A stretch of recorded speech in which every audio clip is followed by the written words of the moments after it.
Which camera am I looking into, Rap? This one? This one. All right. All right. Welcome, everybody, to the TMC 105.1, The Ball Boys, brought to you by Windsor. Win big with Windsor, win from within. All right, we're already starting off the comments section on fire. Michael Hokwiko, welcome to the live. This is on TMC 105.1 as well, guys, if you want to hear the whole thing on better audio, because right now you're just on my live on my phone. And Raf is with me in studio, none other than, I'm going to find a nice nickname for Raf, like a really cool one, because he's got great takes too, Raf does. And he's one of my more reliable, conversation with basketball hoop head type guy is Raf. Raf, let everybody know what's up, Raf. What up, everybody? How you doing? This is the Ball Boys again on TMC 105.1 FM, the best of us. Of course, we're gonna get into conversations about the hottest topic in hoops right now, which is the second round of the NBA playoffs. And boy, oh boy, has it been a rather strong start. We did have an upset in the first game of the Spurs versus the Minnesota Timberwolves, a rather shocking development as well, because I genuinely didn't see that coming. No. Well, before we get into the different the topics, I do want to talk about this real quick. Michael Hokwiko, longtime watcher, thank you so much. Thank you for joining in on the live. Invite your friends. It's the best place right now to talk hoops. For Laker fans out there, guys like Jiggy, safe space. This is the safe space where y'all can come. Y'all can let out your frustrations and vent and whatever. It's a perfectly safe place to do that. By the way, again, interesting question from Michael Hokwiko. Raf, let's take on this comment real quick. How many draft picks does Boston need to give up to facilitate the Jaylen Brown to Giannis trade? Oh, wow. Michael, let me know. You're a Boston Celtics fan, Raf. Touch on that. That's the thing, right? Already, we're seeing conversations online about a potential Jaylen Brown trade. But Jaylen Brown for Giannis is such a wild exchange. I mean, it would be. We have had a rather intense, or rather, earth-shattering trade already in the Luka Doncic and AD trade. So it could happen. Just because of you never know these days. Apparently, nobody expected Luka to get traded. Nobody did. Nobody thought that they would trade a potential MVP for most games missed type of player. Yep. And Jaylen Brown for Giannis. I'm still trying to wrap my head around that thought. And do they even have enough? I don't think so. For that, I don't know how many draft picks Boston has. No, they don't. I don't think they have enough. I don't think they have enough in their arsenal to get this moving, unless somebody strong arms this trade. Somebody would. I mean, somebody also balances this trade out, because Michael Hokwiko, I genuinely don't know if Boston can even pull off any kind of trade. Like, let's say they try to go after Giannis Antetokounmpo in the offseason, right? Jaylen Brown has one of the heaviest contracts to absorb in NBA right now. Yeah, it's yeah. Like, what, $300 million? Yeah, it's a pretty heavy contract. It's a heavy contract. Yeah. Wax Ardona, what's up? John, come on, buddy. It's time. It's time to go on the live and let them rip. Let everybody know who's also watching on the live how great of a hoop head you are, and everybody else out there who are great hoop heads. It's time to lock in and chime in, man. But yeah, no, I don't think the Boston Celtics have. You're a Boston Celtics guy. I am. It's not like you're trying to get rid of Jaylen Brown. It's no, more of I don't think so. I don't think so. I don't think for them moving forward, I don't think getting rid of Jaylen Brown is the way to go. People have been trying to push this trade for a while now, and they've been like, yeah, just bring up the Jays. It's not working out. Bring up the Jays. And then when they won, for a while, and then when they won the NBA championship, they're like, okay, I guess we don't need to break up the Jays. And now that they haven't reached a championship again, it's like, break up the Jays. Break up the Jays. Like again, it's a. I don't know. It's a weird thing. I don't think it's the way to go. They really just need to change up the play style a bit. Just a bit. I think they just really need to tweak it a bit, because I think they have quite a lot in their arsenal right now. It's really just about them tweaking their play style, because this is probably the most annoying thing about them. They're so hard-headed when it comes to their plays, and even on the defensive end, when their defensive schemes aren't working for some reason, they stick with it, and it frustrates me. Yeah. So really, I don't think Boston needs a major trade. Maybe not. Yeah. Maybe not. Okay. John, Missoula might be the first one to go before their core players. Man, that's crazy. That's also crazy thing. That's crazy. That's crazy to think about. Up until he could win Coach of the year. Yeah, John, I talked to like my guys about this when we did the TikTok live. Like Joe Missoula has a 94% chance of winning Coach of the Year, and the idea that he might be the first to go before any of these other Boston Celtics players, it's to me, it's well, I can see why, John. Yeah. I can also see why as well, Raph, where because you haven't really changed up a lot from last year in terms of your offense, your defense is great. Don't get me wrong. It's the reason why they won the games, the amount of games they won all year. But the offense needs a lot of fine tuning. You can't keep jacking up walk or step in threes, bro. Yeah. That's just absolutely insane to think about. That's why they lost to the Sixers. That's why they lost last year to the Knicks. It was very painful to watch. But when that ball goes in, it's great. Yeah, But when it's not going in, it's just painful, Raph. Yeah, it is. It's frustrating to watch, and then they take a lot of them also take really deep threes too. Deep ones. Yeah, Bombs. especially Pritchard. Pritchard. I mean, it's. I think it's just like, for one thing, there are these players in the NBA that have like the green light to take these types of shots. I think they should rescind that green light for some of these players. Yeah. Because they are abusing this green light. I mean, I would put the green light, I would put the red light on like Jason Tatum a little bit and Jaylen Brown, because the shot diet and shot quality is horrible when I look at it. But we'll deep dive into Boston a little bit. We're gonna go and Chaco, because Chaco brought it up. All right, Raph, let's talk about it. Laker fans, this is your safe space to discuss what happened earlier. I know a lot of you had hope. I know a lot of you were looking at that game, because I was too, Laker fans, Laker Nation, I was too. I was watching that game before I came here, because it's about maybe a 30 to 40-minute drive out here to get up to this really high place in Cebu. I was watching that game, Raph. I thought, damn, 97-92, the Lakers are within striking distance, 7 minutes and 55 seconds left to go, Chaco. And I was like, damn, what's happening? I listened to the live because I'm driving. And all of a sudden, next thing I knew, I looked down on my phone. I'm checking the score. It's like 94-110. The Thunder were pulling away. Now, the number one thing, Raph, that I want you to like chime in on for everybody at home watching is this. And guys, I know we probably all share this sentiment.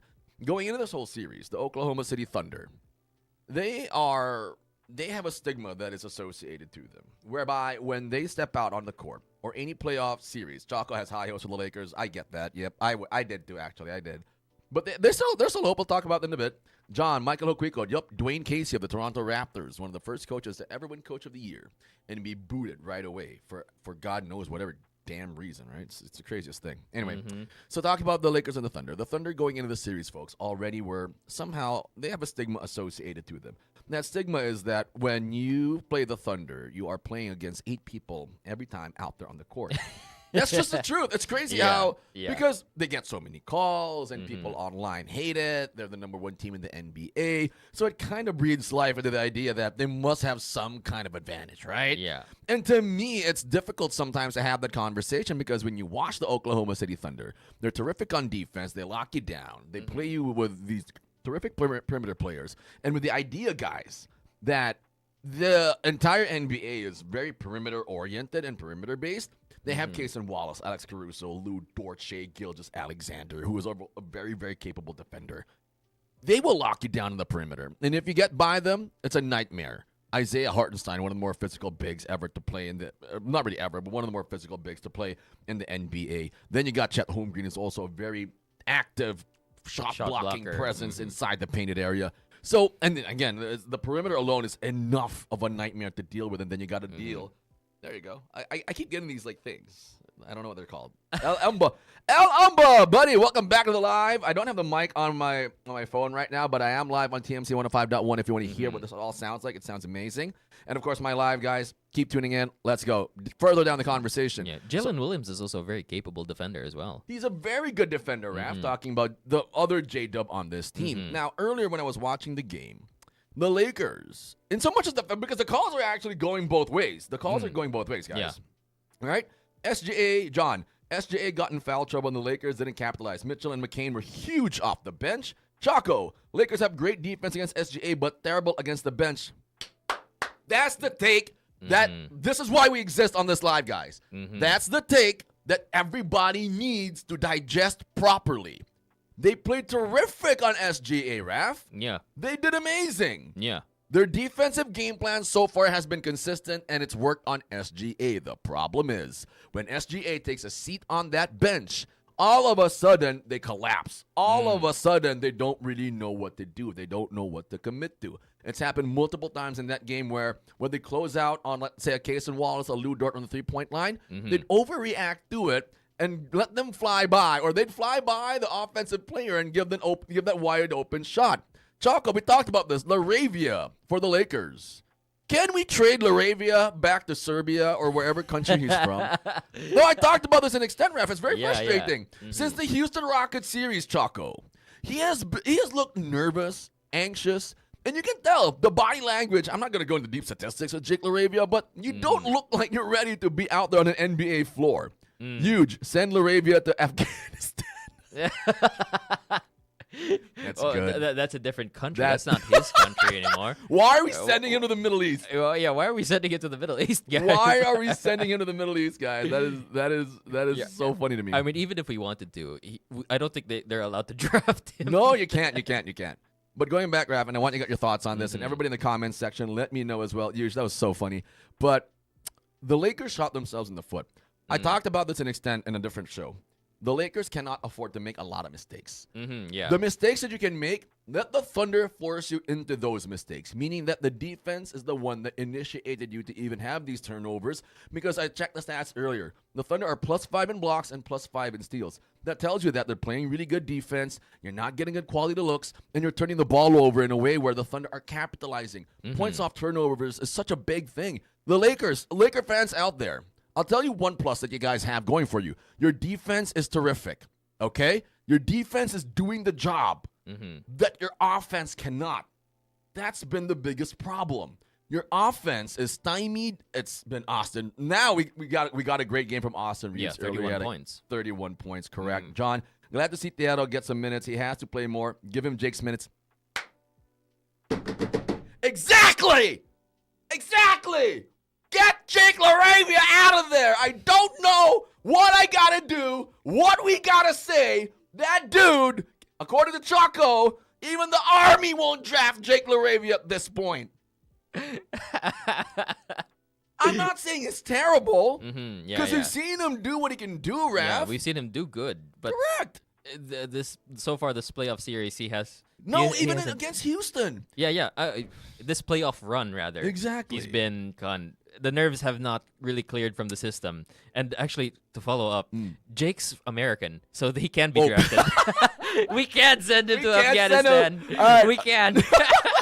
According to Raph Chavez, boys and girls, Jake Laravia cannot be sent off. Like, Choco, we can't send him to, because apparently he's American. He'll need to be drafted into the American Army. We can send him. We can. It's not we can't. We can. We can. Yeah. We can. Right. But going back to that game earlier, it was just frustrating. Outside of Jake Laravia, and I am happy that Ado Tiero also got, like, good minutes. But, again, the turnovers were terrible. We talked about it. I talked about this in game one on a different show, where if the Lakers can just keep the basketball, and because they need to play damn near perfect against the Oklahoma City Thunder, Raph. Yeah, they really do. They can't afford mistakes. They can't afford these type of things where it's a bad. Earlier in that first half, Austin Reeves guys was going through like a stretch where he was just making bad decision after bad decision, turnover after turnover, just not the right thing to do. Yeah, he had 5. He had like 5 turnovers but there were like 2 or 3 turnovers in the first half. I was like, what the hell are you doing? You're taking bad shots. You're rushing. You're being rushed by the Thunder, and that's exactly what they want you to do. But you yourself, you're rushing into the half court. You're not really getting set. Half the Lakers team isn't even crossed the timeline yet, and you're already there trying to attack, quick attack. I get it, but it's just not working because, again, you're talking about an elite Thunder defense on the perimeter with the Cason Wallace, Lou Dort, AC, Shea, and we can go on and on. Like even AJ Williams, or I think is AJ Williams, the 25 guy on the Thunder? AJ Mitchell. Sorry. AJ Mitchell has been terrific for them both ends of the ball. Now, talk to me about what you saw in that game. I want to hear from what do you think happened in that game for the Lakers? Because for me, it's just the turnovers. You got to contain that. LeBron has been pulling. He's been doing great. And again, their defense is holding. It's so frustrating to watch because you feel like the Lakers can take it, Their defense is doing great, especially on SGA. I don't think a team in the past 2 or 3 years has defended SGA as well as the Lakers have these two games. Yeah. The only problem is they're letting everybody else pop off. And in the process of letting everybody else pop off, they're getting shot in the face for it. Yeah. I mean, in game 1, they held SGA to just 18 points. I think that broke his streak, right? 20-point streak. It did. And you expect that to be,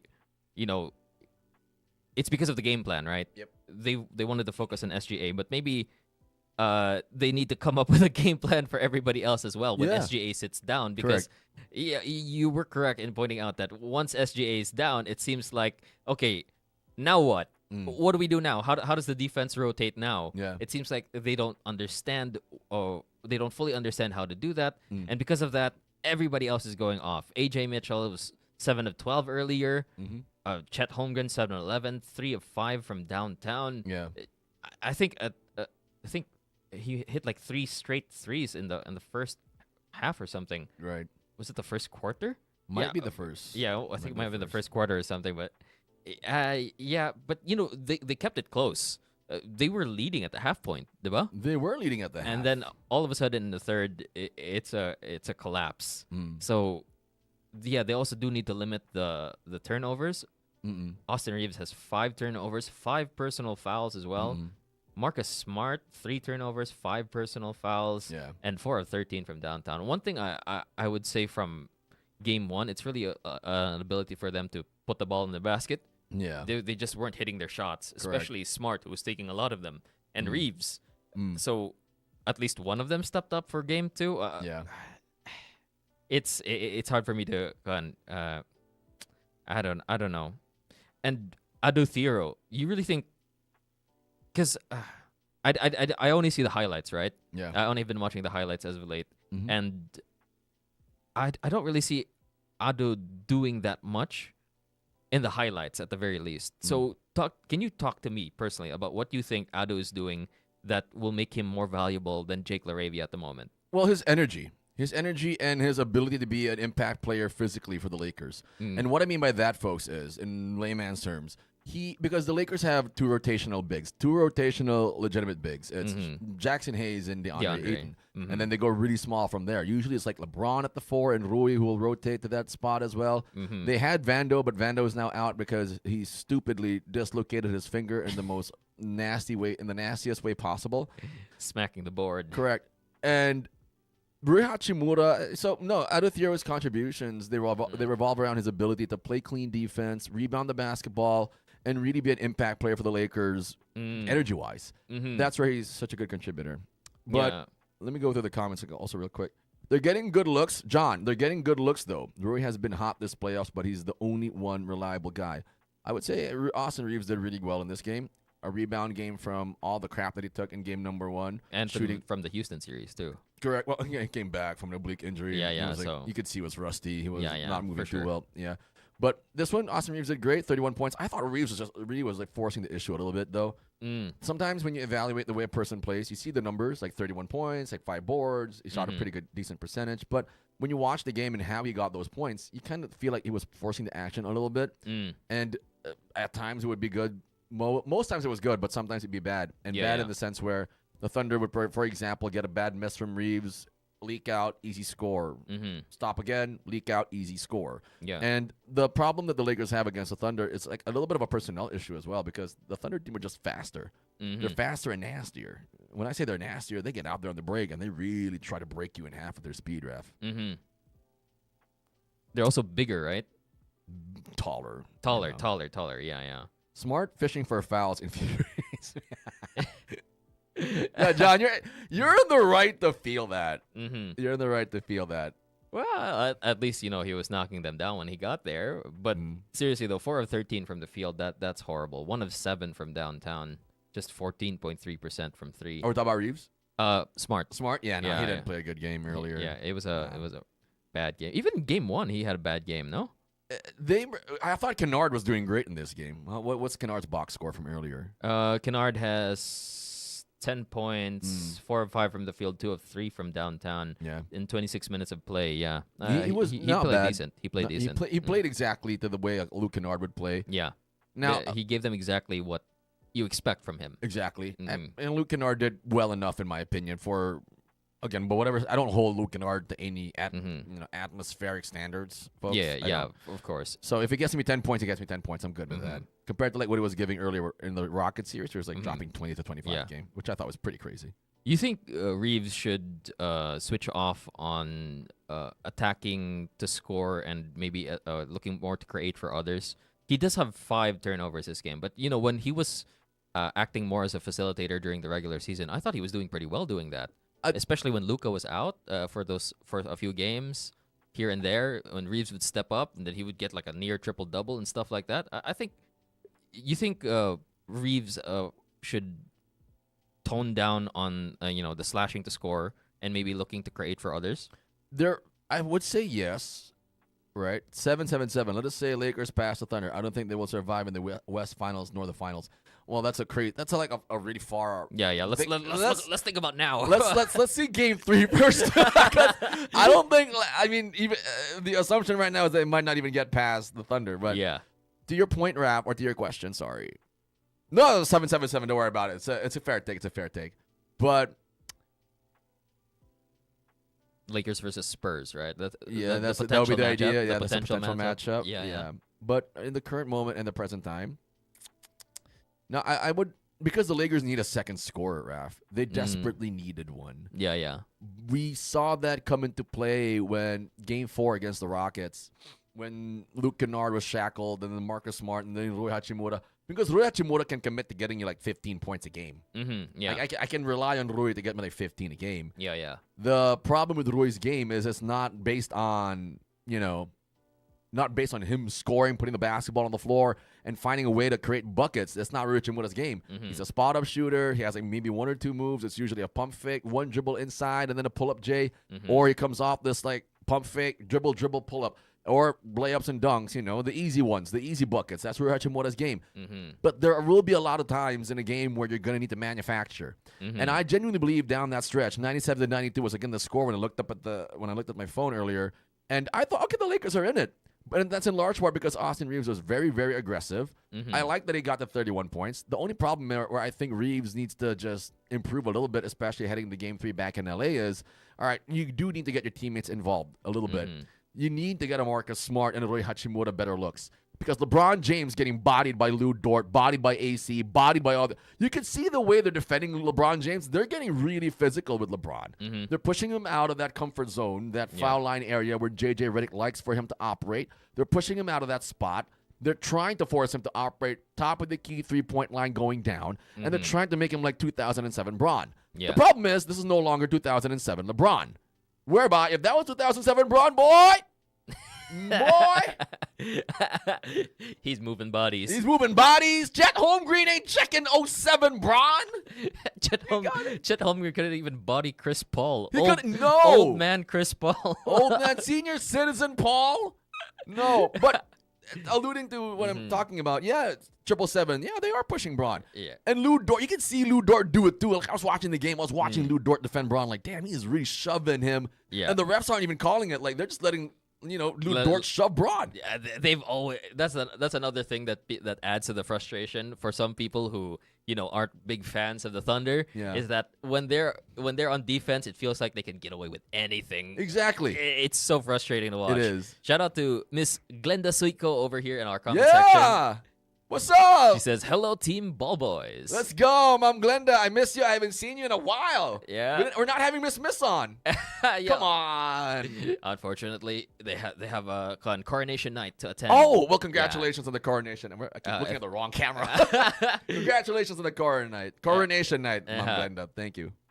All right. That's the thing, right? With the Lakers, the adjustments for Game 3. What we'd like to see from them is better shot selection or trying to get everybody else going as well, because they need somebody to step up outside of LeBron to be the second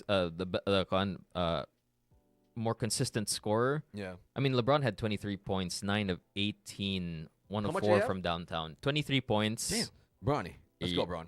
6 assists, 3 steals, 2 rebounds, and then 9 of 18 from the field.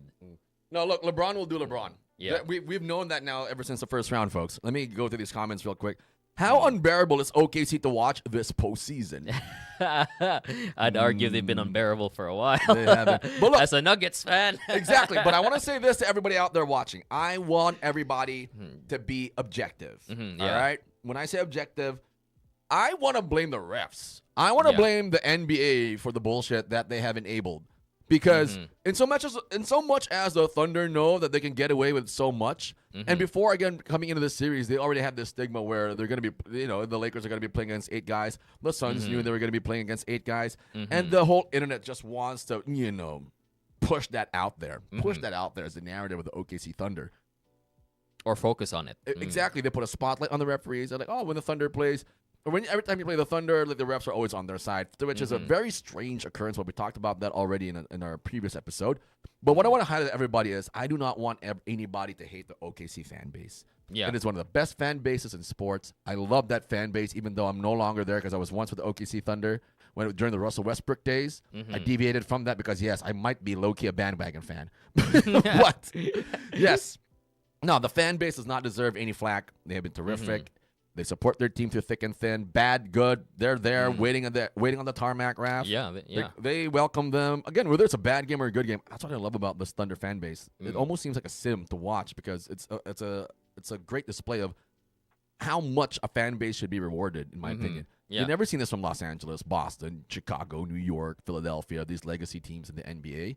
No, it's for the Thunder, and they do a great job of, being fans. Now, onto the Thunder. See, the problem we have here, folks, has little to do with the Thunder, but everything to do with the referees. Because they're the ones enabling this bullshit. They really are. It's ridiculous, right? So, I will only watch OKC game Optimus Prime. That's a crazy name. I don't know how to do the Optimus Prime voice. I will only watch OKC game if they will face my Spurs. We got a Spurs fan on deck, baby. I love it. Yeah. I think you just want to see that beatdown happen again. What were they, 3-1 in the regular season? Yeah, they were 3-1 in the regular. You kind of just want to, like, OKC, you want them to lose. You just kind of want to see them lose. Yeah. Well, I felt that way for so long about Golden State, for example, when they had KD. Yeah, any loss was such a reason to celebrate. It was like a reason to bring out the lechon, bro. Yeah, I bet you really like that 2019 finals then. Oh, yeah. I was so happy. DM, Surge, very bearable. KG, Lakers were robbed. Paulo, 5 versus 8. Stupid ref. Well, you and everybody. 777, I wish they developed Dalton as their option on offense. John, is the NBA not going to find Chet for that bullcrap flop? I saw that. That was ridiculous. I still don't understand why they put in that supposed rule that flops. And they're not even going to use it. And they're not even enforcing it. They're not enforcing the flopping rule. It's ridiculous.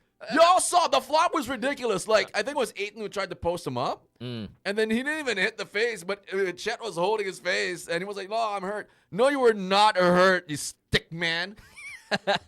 Out of here with that. Come on, man. And again, there's such a variation, correct? TM, that flagrant, sorry, let me look for it. That flagrant in SGA was not a flagrant. Choco, refs really have a good call today. Just the Lakers have unforced turnovers again. John, also that offensive interference when it's an obvious pass. Yeah, no, I saw that. That was actually a big call. That was a momentum shifter because it was a pass to the rim. It went in, and they were saying that Ayton touched the ball. Ayton never touched the ball. Again, this is what happens with the OKC Thunder, guys. There's so much stigma that is associated to them when they play basketball, and a lot of it revolves around the referees favoring them, which is strange because, again, they're a small market team. There's not a lot to be gained, really, even if you're the NBA by, blowing up a small market team. But because, again, we talked about it, Raph, SGA is on that team. They need somebody culturally relevant to push. That, in my opinion, is the reason why you're even seeing what you're seeing with the NBA. Huge. Are there no technical fouls or flops? We don't know why the flop rule is not even being. We saw Chet clear as day was flopping. Yeah. Not even a warning. Even in the regular season, I don't think they were calling that in the regular season. Like, what's the point of it? Like, exactly. what are the qualifications for a flop to be upgraded to a technical? Can somebody? Somebody in the comments, let me know. Does anybody know? Because I have no idea why. I was like everybody like online once they announced that rule, they're like, this is the anti LeBron rule or the anti-SGA rule, and they were commenting about that. We're never going to see a flop again. And no, they're still flopping. And even in Game 1 of the OKC Thunder and the Lakers, somebody went out of their way, Raph, and cut like 3 or 4 or 5 videos of SGA legitimately flopping. Yeah. They didn't do anything about. So when are we actually? Let's push this. Let's push this, right? NBA. When are we actually gonna see you guys call the flop rule that you put in there to stop flopping? SGA did it. There was I can pull up the reel. Yeah, there was a guy who put out like 5 or 6 times SGA was flopping. Clear flop as day. No call. We're just going to let SGA keep doing this. We're going to let Chet do this. They should be the OKC floppers. This is ridiculous at this point. And it's a travesty to the game. It really is. Yeah. Because, again, you have that rule. You're not even going to use it. Yeah, exactly. Like, what's the point of it being there? And it's so blatantly obvious. Like the flailing of the arms and then into an immediate turnover. That was hilarious. I think I saw some of those of those turnovers. Yeah. It can get really funny and at the same time really frustrating to see all of this. For sure. Michael Hokuiko, NBA should now be giving Best Actor awards as part of their season awards. Maybe. Oh, yeah. I think that'd be pretty funny. They should. Good take that I'm reading here. Sorry, I'm looking for it. You can't say flopping if you have Reeves on the team. Because Reeves does it well. Reeves is actually one of the best foul baiters in the league as well. Isn't that what Christian Montefalcon pointed out in our last show as well? Yeah. That this is going to be a rather long series because you have the 3 biggest floppers in the league all in the same... And they get to the free throw line a lot. And I appreciate I don't really appreciate that. I mean, the disparity in the free throw attempts isn't that huge. It's 21 to 26. A lot of it is +5 Thunder, I believe. I think the Lakers shot 21 and the Thunder shot 26, right? Yeah. So a lot of it is +5 Thunder, +5 on the free throw line, +5 in blocks and steals. And that's just been the difference, really, when you're talking about the OKC Thunder. They can just create this little bit of distance in the statistics because I think the Lakers shot, 50% from the field? Yeah, 50%. Yeah. So, I mean, if you're the Lakers and your defense is holding, but your offense is kind of stymied a little bit, and it's not even the offense, actually. It's just the turnovers that are horrible. They're bad turnovers. They're unforced. The Thunder are like, oh, look, cookies, and they run to the basketball and get it and pick it up. And you're also getting blocked at the rim. You're getting stolen, like checked up stolen, not even like passing lane stolen. Yeah. It's difficult. It's difficult to beat the best team, the defending champs. 20 turnovers to 12. That's it. That's just it. Points off turnovers. It's like 21-9, right? Let's see. Points off. It's not here on the NBA site. Maybe I'll find it on my other app. You're good. Choco, Lakers can win at least one game at home. Yeah, no, I'm confident. Lakers fans, look, again, if you have anything that is a silver lining in this game. They've defended well. They defended well. They really did. And, again, the score was like 97-92 before the Thunder pulled away. The Thunder just have that ability to hit another gear where the Lakers can't seem to match them. And when the Thunder hit that gear, where they're amping up their defense, they're getting in your face, they're getting under your skin, they're hacking at you, and the referees aren't calling it, and you can also hack right back and do the same thing. The Thunder are just younger, faster, quicker, athletic, better in those aspects. And that hurts the Lakers, in my opinion, right? I think this is it. POT, points off turnovers, 26 points. 26 points. And then the Lakers, they had 14 points. Right. Off of turnovers. So that's a lot. They weren't even able to capitalize a lot on the turnovers they forced. Correct. Huge. TM, it's the whole team, brother. You got to watch the game. Surge at Choco, can they? TM, I'm watching the games. It goes both ways. But when you take into account that you're always +8 in turnovers, that's going to do it to you. Again, my whole conclusion with the Lakers and why they're absolutely getting mauled in these games, Ito yun, buddy. We got to keep talking, man. If only Kennard and Smart weren't in a scoring slump, we would be having a different discussion now. That's also part of it. Kennard, 10 points. Smart, horrible shooting from the field. And again, the turnovers. It's dog shit, bro. Smart needs to lock in. He needs to, just get better shots. Get better shots. That's one, too. Yeah. Braun and Reeves can only do so much. They got like 54 points combined. Yeah. That's great production already from a 41-year-old and, hillbilly Kobe. Yeah, it's just that when you get the easy shots, you really need to knock them down. Again, 1 of 7 from 3. I actually wasn't able to look at the game a lot. I just like scrolling through the feed of the updates of the scores and all that. So I didn't actually see the types of shots that Marcus was taking earlier. Mostly, did they look forced? No, they were catch and shoot. It's the makeable shots for Marcus Smart. You're never going to see Marcus Smart in the Lakers offense like bop bop bop bop, bop and then he's the one off the pick and roll and he's usually doing catch and shoot, right? Exactly, catch and shoot, wide open layups, that type of thing. It's just he's not making them. It's one of those things. Yeah. Sorry, Michael Hokuiko. Will the NBA investigate the Spanish doctors Luka went to? Because Anthony and Reeves got back faster than Luka. That's a good one. Oh no, conspiracy theory. Oh man, that's a good one, Michael Hokuiko. I love that. I love that. That's so funny. Isn't it because like Luca has a grade 2 injury and then Reeves had a grade 1, so it's really just like a difference of severity. Yeah, it is. I think that's it. We should like dive into like it's the doctor's brother. They did something to his bones. They probably made it worse. I don't know, because the timetable I heard when I was watching the game, I think it was Cassidy Hubbard who reported it for ESPN, saying that Luca's timetable is 8 weeks, and we're only in week 5 or week 4. No, we're in week 5 of the injury. He's not. It's a grade 2 hamstring strain. It's not the lowest hamstring strain grade.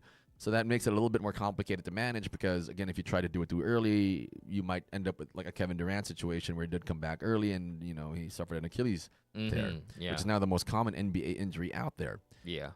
So I get where the Lakers are coming from, where if we win, we've already – look, Laker fans, you've already overachieved.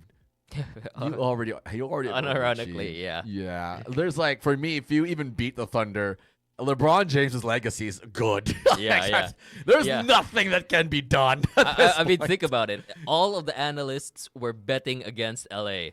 Everybody was betting against LA. So only one guy had LA. You got it right. Only one guy said LA in like 6 or 7, and he got it right. So give him that. Yeah, probably a bronze sexual too. Probably. All right, we're gonna move on to the next bet, guys. OKC and Lakers, same. We're beating around the bush here. But again, if you're the Thunder, just do what you're doing. But if you're the Lakers, just limit your turnovers. Don't give the Thunder an opportunity to run.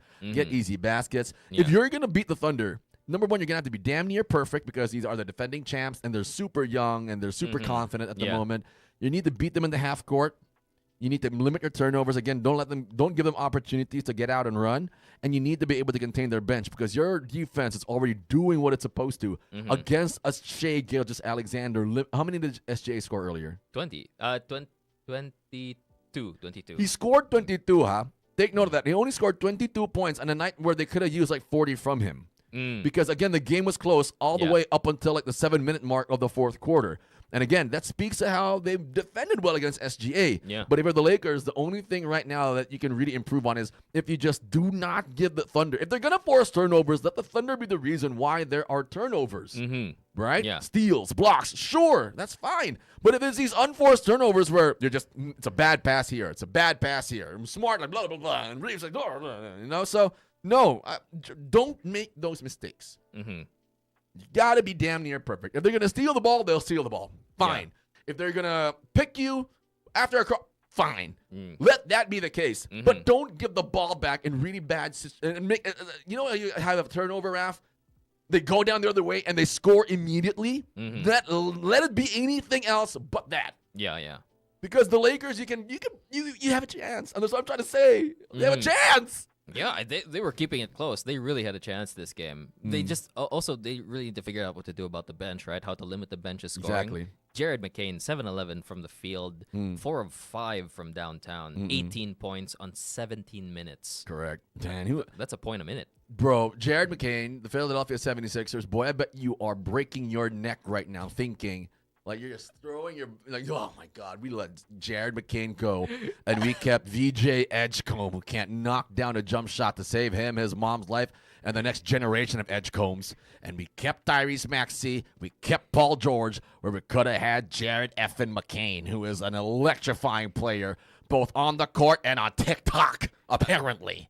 I don't mind them keeping VJ. I think they really should just maybe just let go of George because especially in the regular season he was not there for a good chunk of it. Yeah. So he has been podcast P and not playoff P. Yeah.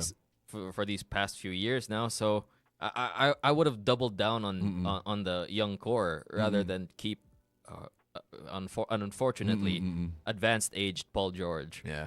No, this is like I need another letter, so it doesn't make sense. I was gonna say like post something P. I forgot. I had it on the ride here, but when you were in the ride that I was in, Rav, you're like sideways with half an ass on that seat. And guys, this was a crazy ride up here because I take my car out, I park it like downstairs because again, there's like a freaking mountain that I gotta go up to.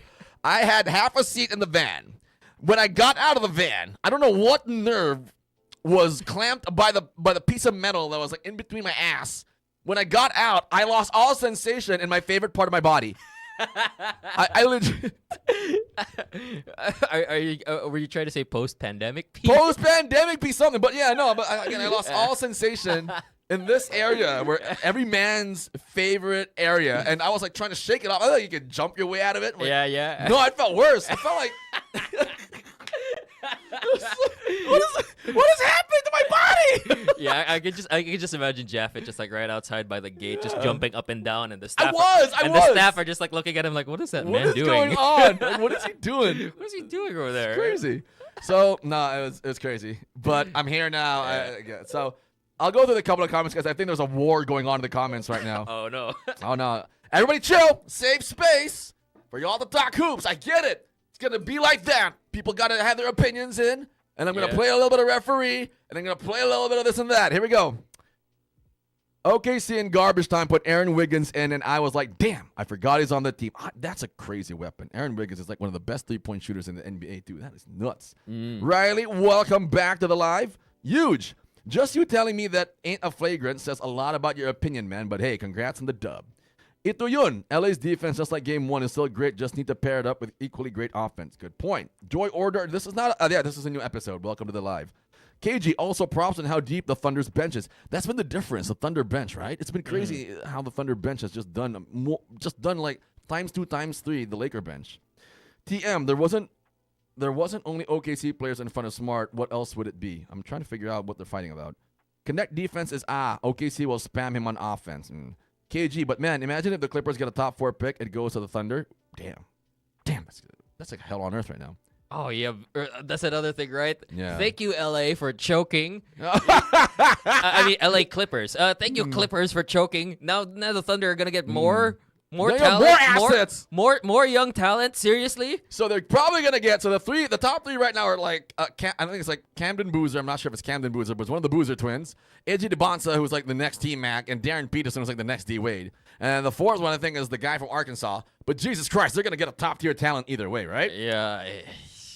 Thank you, Clippers. You couldn't lock in for one game. No, they could not. Hold on.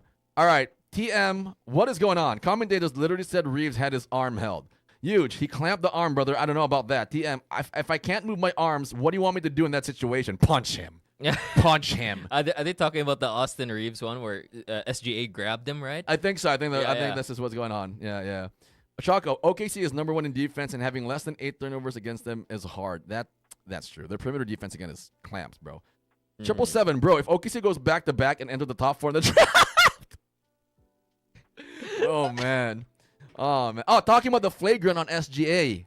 The flagrant on SGA. SGA, yeah. I remember I think that was like where the entire game shifted. That was like that was a 7-minute mark, right, DM? Uh-huh. That was a 7-minute mark. I remember now because I was watching the game. I was like, well, why is SGA on the floor? And they were reviewing the call. Foul way before the flagrant surge. This feels like watching Hinebra. Oh, my God. Don't even bring that up, Serge. I remember Hinebra versus Stock and Text. Game 1. Last conference finals. I think those are the last conference finals, right, Serge? I for the life, I'll just say this before we move on, Ref, because this one bit with the Lakers and the Thunder is like eating up way too much time. But I remember, Serge, I remember. Look me in the eyes. I remember. Because I was so pissed off that all of a sudden, Talk and Text, Ray Nambata, Calvin Aftana, when the fork have you ever been slashers? They shot 44 free throws? 46 free throws? They're shooters. And they got 46 free throws!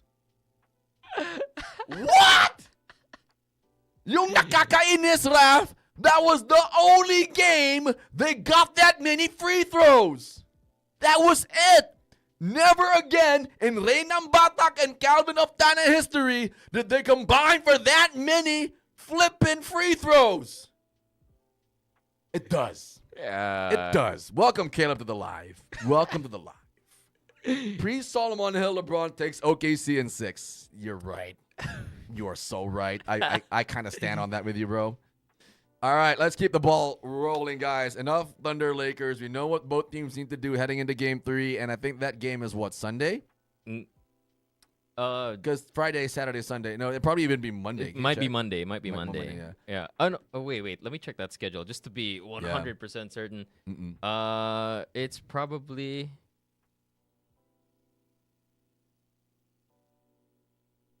Says Saturday? No, yeah, Saturday. Yeah. Saturday their time. Yeah, So Saturday our their time. Yeah, Sunday our time. Yeah. Okay, cool. This is the NBA nga. Yeah. We'll do a quick segue. Huge, good question. I'll answer it for you. And Raph, let me know as well if you have a take on this. What happened to TNT right now, man? What's your take on them this conference? So it was encapsulated in one photo that I saw the other day, Huge. And that is Bol is by the 3-point line. R.R. Pagoy is in the dunker spot. Chot Reyes, and this is, I blame Coach Chot. I do. Why TNT is as horrible as they are. Because you can't figure out a way to put the right lineup in because you know how Bol plays. He's not a back-of-the-basket player. He's not even a paint player. He's not a low-post player. He's a perimeter player. Yeah. A very unreasonably tall perimeter player. Yeah. Now, when you have that, I don't know why you're still trying to put out a conventional lineup. When I say you're trying to put out a conventional lineup, Huge, you have a point guard, small forward, power forward, center. And Bol is your center, but everybody else is now playing out of their roles. Yeah. R.R. Pagoy has never been a dunker spot, get me the ball there, and I'll like robo my way to the rim guy. He's never been that. So the reason why you're seeing TNT the way they are is because Chot Reyes' inability to, number one, make the proper adjustments for Bol, where again he's a perimeter player. You can actually field in another like 5 or a 4 out there to pair with Bol, and that will still make sense to do. Right? So, I don't know. That's the number one thing. They have a bunch of chemistry issues, a lot of lineup issues because they're trying to force their players to be somebody they're not. And yeah, Nambatak is also having a very bad conference. He's having a very bad conference. So, but Raph? Well, I agree with that take. It's really just everybody else has to adjust to the fact that their tallest player is not a traditional big. He's not. He wants to be out on the perimeter. He wants to dribble the ball. He shoot threes. Wants to be Kobe. Yeah, basically. Dwayne Wade, I don't know. Imagine if they put him on the 3. Yeah. Oh my God. that is a you can be really, matchup. But I do agree. Like if you're talking Turks, you might as well. Like you put Bol. Yeah, put him on the 3. Put him Why on the 3. That's his play style. Exactly. Give the ball the perimeter then. Make it positionless basketball. Exactly. Maybe that's just the solution. Positionless basketball. It would be because again, like Nambatak is having a horrible conference. R.R. Pagoy, Calvin Oftana, and then you have like a bevy of these other players. But again, if R.R. Pagoy is the one in the dunker spot, you have a big problem because R.R. Pagoy, his whole flipping career, he's played 3-point line upwards, and now he's like, why am I here? What am I doing? Just because I have to like adjust. Now I'm here in this weird spot. It's very, very difficult for somebody like I was in that spot before, like as a player. Now I'm not a pro player, but I played a lot of ball.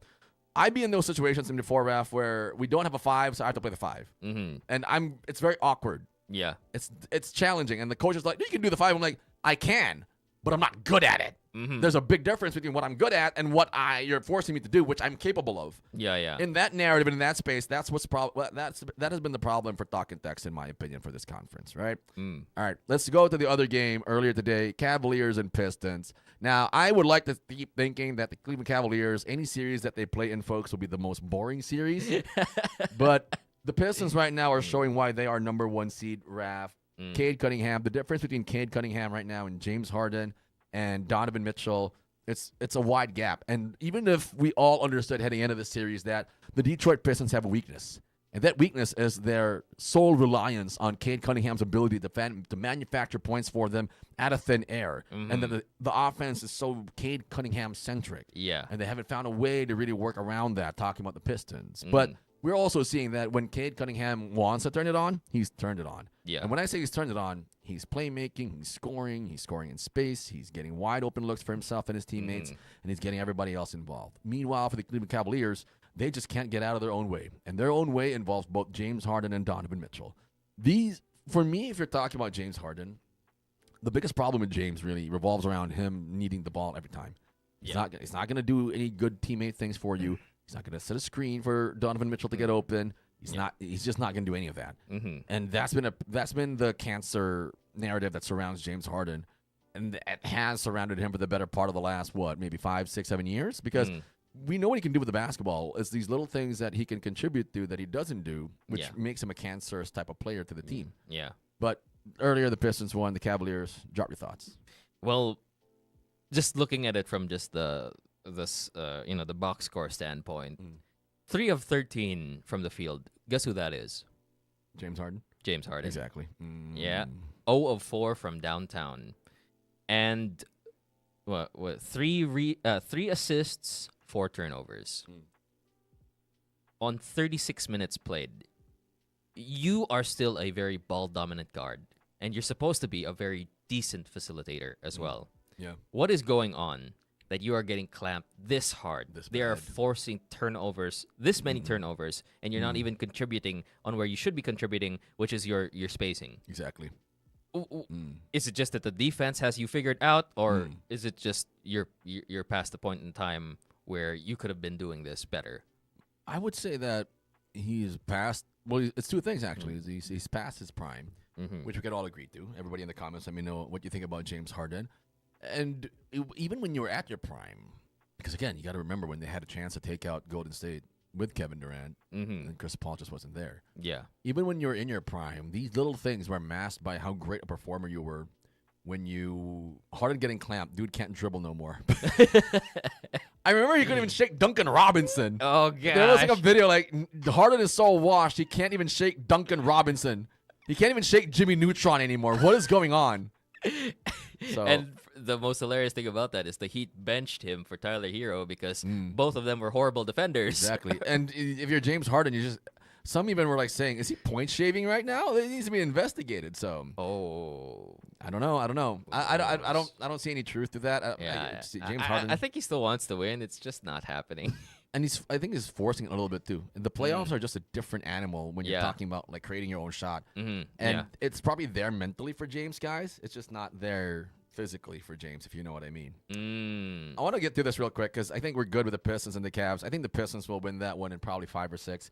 The Cavaliers right now, they can't get out of their own way, and their own way again is James Harden and Donovan Mitchell being too extremely ball dominant against a Pistons defense that has finally found their rhythm and their flow. Yeah, they look like a number 1 seed. They're playing like a number 1 seed out in the Eastern Conference, and their defense is matching that identity as well, Ref. Yeah, and I don't think the Cavs have been showing up on defense either. They can't.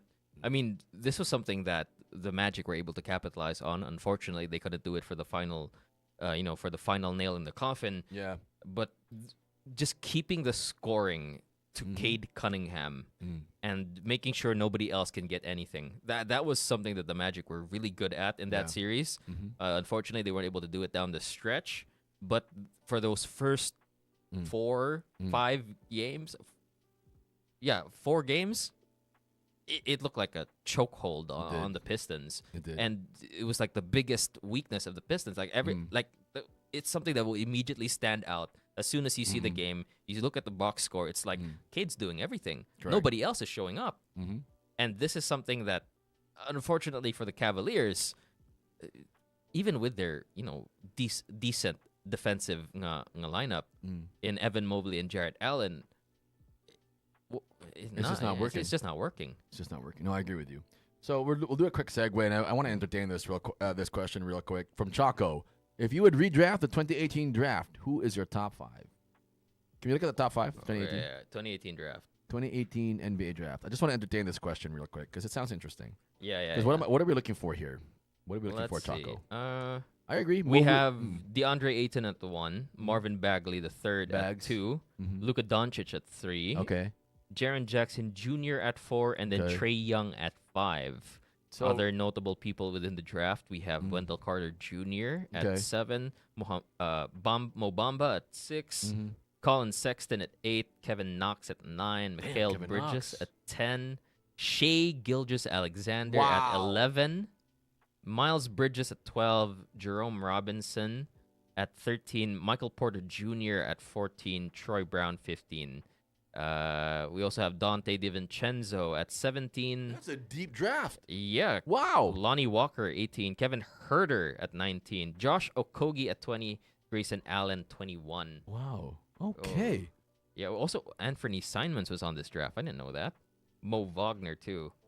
and then Mo Wagner. Yeah, Mo Wagner. Mo Wagner, not the France. Okay. Yeah, Mo Wagner Wow. at 25, and then Robert Williams at 27. So yeah, we this is a decent draft actually. Decent Yeah. draft class. So Choco was trying to prove like, all right, this is one of the best draft classes out there because you can go SGA 1, Luka 2. That's even like a stretch. I could go Luka 1 or SGA 2. Yeah, actually. You're talking about franchise players now. Yeah, Trey, then maybe Trey Young at the 3. I would argue I don't like Trey Young too much because of the lack of defense. You said like Mikal Bridges is on there. Yeah, Mikhail is here. Mikal is there. You mentioned another guy deep in that. He was deep in that draft. Dante or No, not Dante. Herder. Herder, no, it was another one. Okogie. Okogie, nope. Keep going. So somewhere in the 15.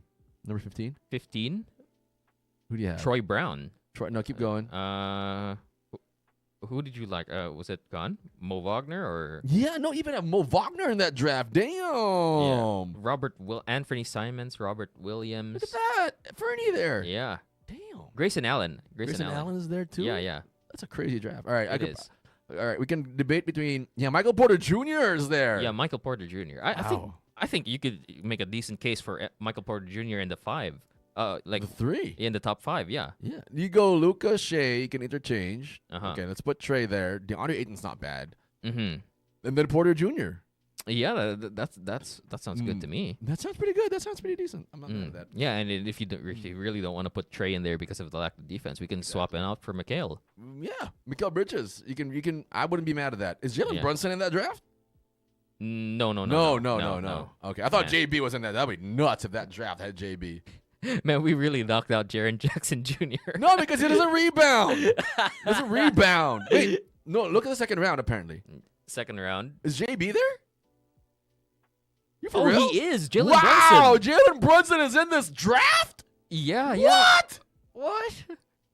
Jalen Brunson. Who else?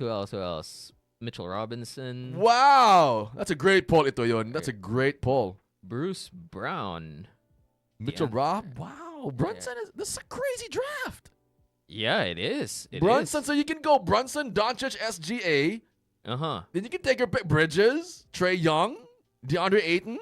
Not bad. Triple J, just one deep boy. Yeah, a while back. Yeah. Well, Gary Trent Jr. is also in this, apparently. Yeah. Vando? Yo, this is a deep draft. In terms of like overall playability. Mm-hmm. Yeah. That is a deep draft.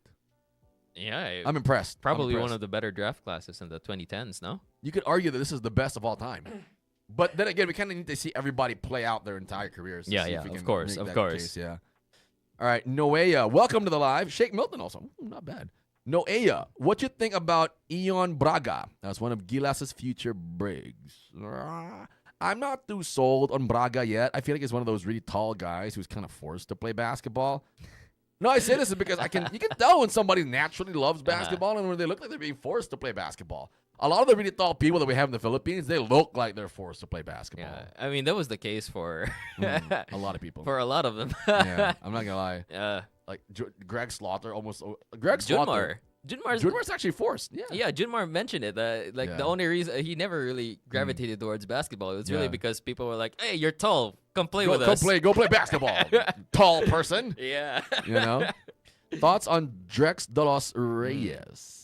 I like him. I was talking to Neil Ramos about this Neil Ramos brought this up where if he probably loses a couple of pounds, he could be dangerous. Talk about Drex. And I wouldn't be mad if Drex de los Reyes makes it onto the Gilas lineup because he's physical, he plays hard. He's like a bigger I forgot his first name, but Galinato from UP before. Imagine if Galinato was like 6'7" or 6'8". He'd dunk everything. 6'7". Oh my god. Choco Braga. I had to. I know you had to hit that. I could see it. Like the body, the muscles were twitching the wrong way. Yeah. As soon as he said it, it just wanted to come out. It just wanted to come out. It needed to happen. All right. Choco, Sean Umali, Drex. Ooh, I'm not sure about Sean Umali. Not sure. Because Sean Umali has kind of fallen short of expectations for me. He was like a former MVP candidate. He went for the money in Benil. Didn't really pan out. And now we're kind of seeing what we probably kind of expected from Sean O'Malley as we got people here in the back to say what's up. All right. Hello. I'm just trying to say, what's up? What's up? Welcome to TMC 105.1. This is the ball, but I can't see them. Let me see. Let me show everybody. Yeah, there we go. All the people who swing by over here. Yep. Tops at the Tops 360. It's like family day for a lot of people on a Friday, yeah. Oh, yeah. It's a holiday for sure. today. Yeah, it's also a holiday. Yeah, for because of ASEAN. Correct. All right. Done with the Pistons, Cavs. Two more things that we got to talk about. Sixers, Knicks, Spurs, Wolves. Drop everybody. Your best hot take when it comes to the Wolves and the Spurs, and, of course, the Sixers and the Knicks. Game 1 was a fluke. I think this is still going to be like a gentleman's sweep.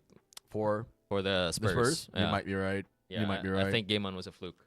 Game 1, to me, I like that because what I saw from that game, Raph, was there was terrific game planning by the Minnesota Timberwolves. The whole idea was to get Victor Wembanyama outside of the painted area, and they were able to do that. Talking about the Minnesota Timberwolves, they fielded a lineup of Naz Reid and Julius Randle to make sure that guys like Anthony Edwards, Jaden McDaniels, and Shannon Jr. would have driving lanes, uncontested driving lanes, or just driving lanes for them to try and finish at the rim. And they got that. In Game 2, the Spurs made a terrific adjustment by matching Minnesota's small ball efforts, putting Wemby still out there on the floor. You got to remember that Victor Wembanyama had like 12 blocks in the first in the first game, yeah. The first game, played absolutely terrific, did Victor Wembanyama. Game number 2, they found him a little bit more, had a great rhythm. As a team, they played terrific defensively. And one of the biggest adjustments for the Spurs in that game number 2 was Stephon Castle. How they maximize or how they really utilize Stephon Castle as the Swiss Army knife of a defender ultimately spelled the difference for the San Antonio Spurs, where he was able to match up against Randle effectively, with strength, with poise, with his athleticism. He was able to match up against a Naz Reid. He was able to really just also be a terrific help defender for the San Antonio Spurs. And Wemby also, you got to give him a lot of credit because we talked about this earlier. Julius Randle is such a downhill type player. And what that means, folks, is that he loves to get to the rim. He loves to physically impose himself and his way to the rim. Victor Wembanyama, give him a lot of credit because he stood tall against Julius Randle, which is exactly what he's supposed to do. He stood tall against Julius Randle. He didn't let Julius Randle out-muscle him in game number 2. And ultimately, you saw probably one of the bigger blowouts you saw one of the bigger blowouts right now in the NBA playoffs this year. Yeah. Maybe Wemby's thinking I'm supposed to score, not just block shots after game 1. That's true. John, apparently Coach Spo was in the film sessions. I don't know what kind of magic he did, but damn, did it work. Not only Spo. Not Spo. Greg Popovich. Pop. I think you mean Pop, John. Yeah. I think you mean Pop. Yeah, you know what's really funny? Somebody made a post about that, saying that they called in Popovich to help them come up with a game plan. Yeah. And apparently this is what Popovich told them. Just score more. Duh. You stupid. No, basketball's not hard, guys. Just gotta score more. just put the ball in the basket, guys. It's exactly what not you that gotta hard. do. And you talk like a 7'4" Frenchman built like an alien from space. Yeah, just put it in the basket. Give it that guy. He'd do something with it. It's like, you're literally doing this the whole time you're talking to Victor. You do great as a basketball player, sir. Yeah, and it worked. They did win. Well, they did win, and I'm happy for the Spurs because the Spurs also have one of the best fan bases anywhere in the world. So. Oh, did you see that Colin, when they it was also when they went when they played against the colors that the fans wore in the stadium, the multicolors. It's Fiesta, yeah. The Fiesta color that's so pretty to watch on TV. You know what's stupid? What? America is a very strange place because everybody thought it was like LGBT, and I'm like, no, it's Fiesta time in San Antonio. Relax.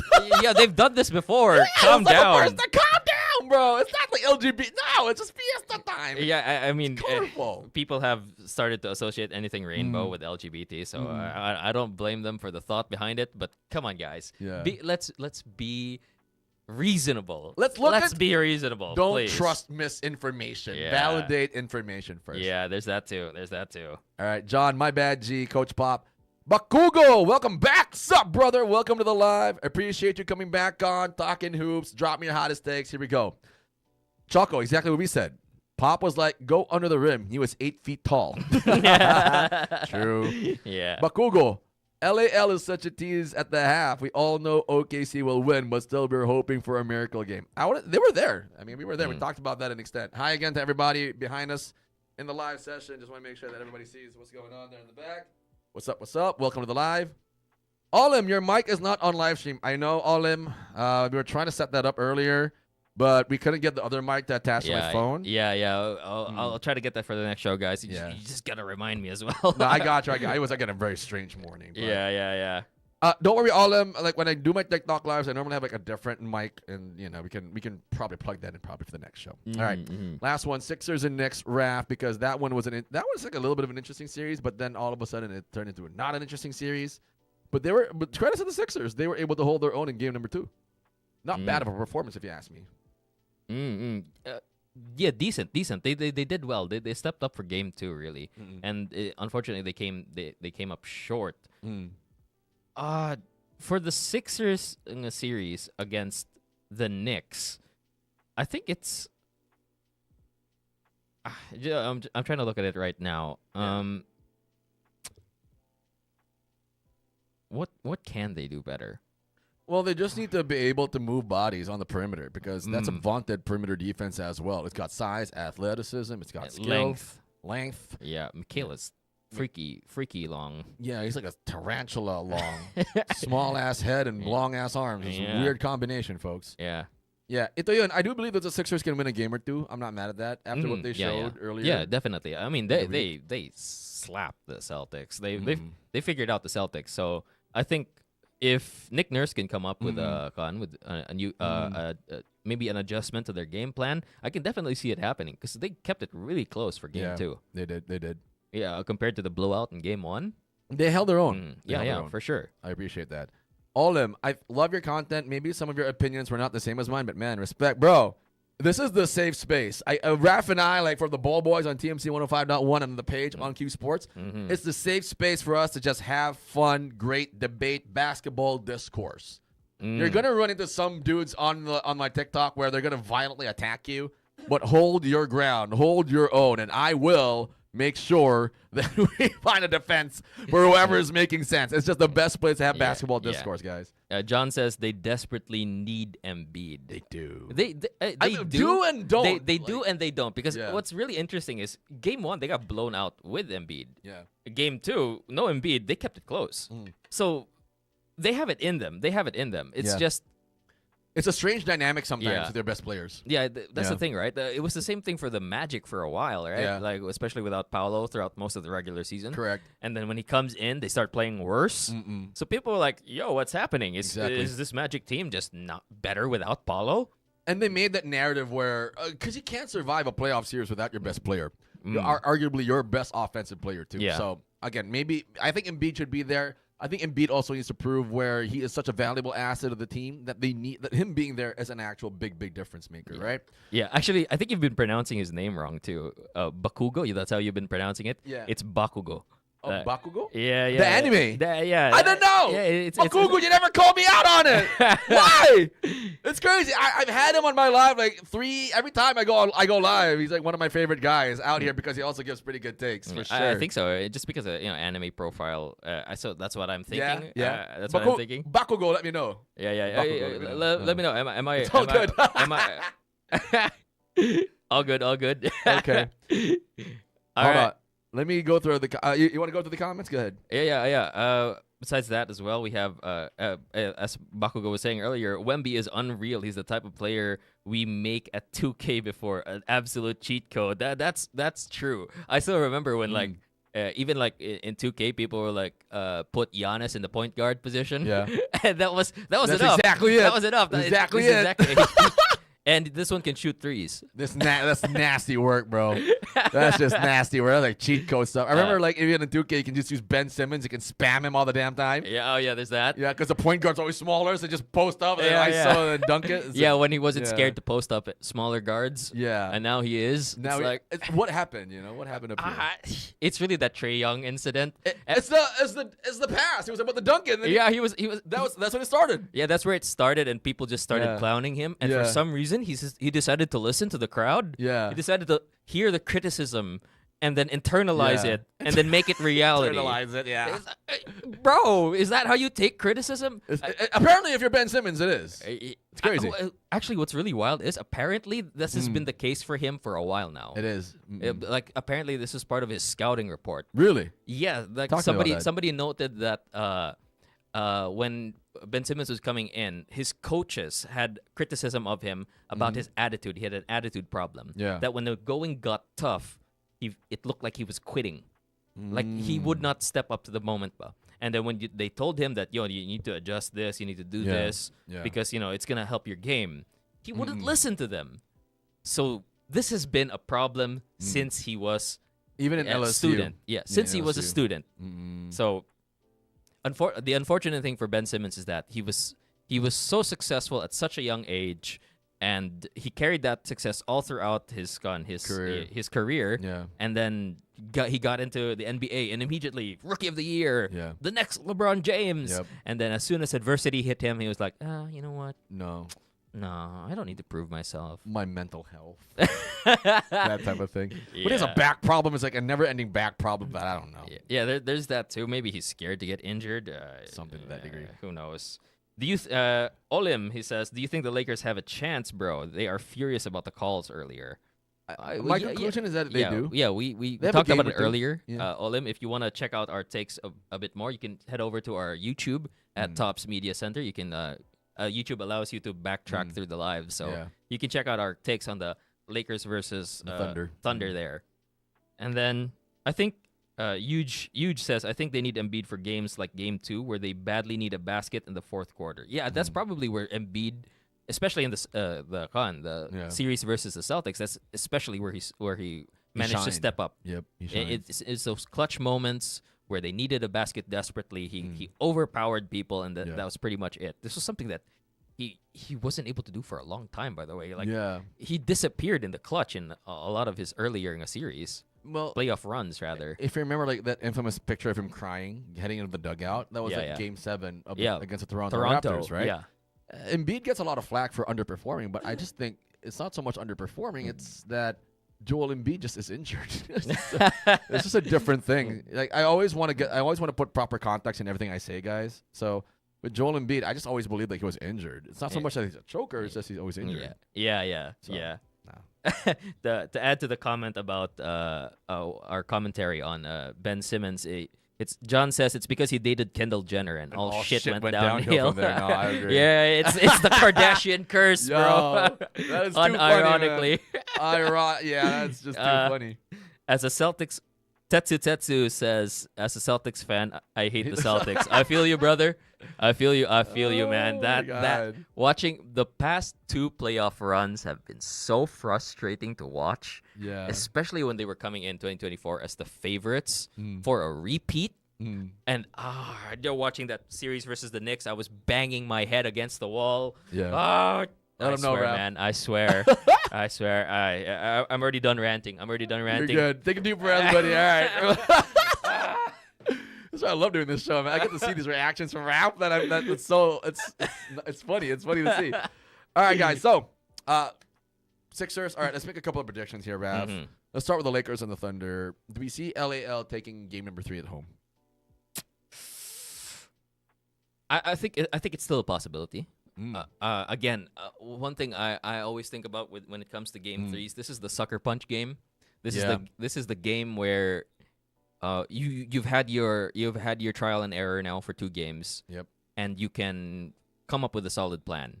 I've seen teams come back from being down 0-2 before. So maybe it's part of me, I'm still hopeful for the Lakers. But I can definitely see it happening. I think they can land in a sucker punch game 3. I agree. I think Chaco, or now it's Dotson. Bakugo. Jaylen Brown got slapped with a $50,000 fine for saying refs cooked their series. And if I had the chance to pay that $50,000 fine, I would, but I'm not that rich.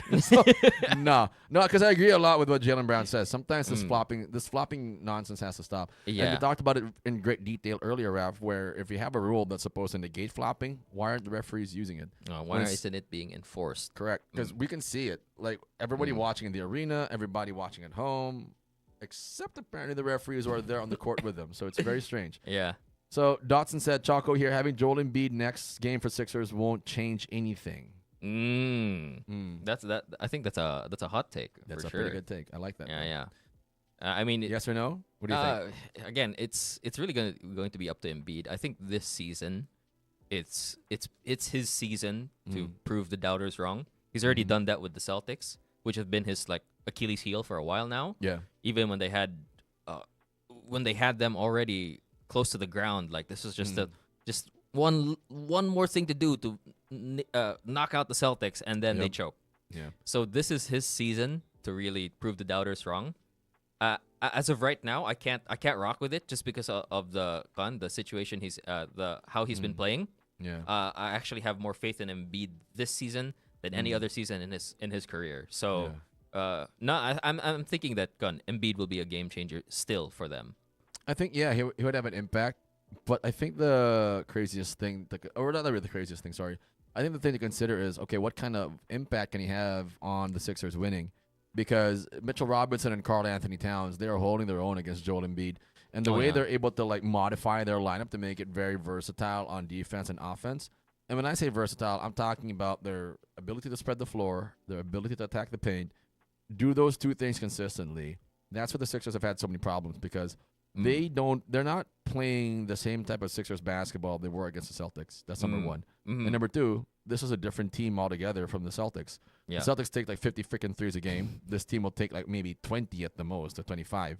So they know their shot diet. They know they know where they want to get their shots off, and they're very disciplined in that sense. And the majority of those shots revolve around Karl Anthony Towns and Jalen Brunson. Right, Dotson. Look at the game one. It's just the New York. Just the Knicks are a much better team against Embiid than the Boston Celtics. Yeah, no, I agree because my sentiment with Boston was like you're just shooting way too much, bro. Yeah, way too much. Sorry. And not within a system too. No, it's just stand still, pull up threes. It's ridiculous. So. Yeah.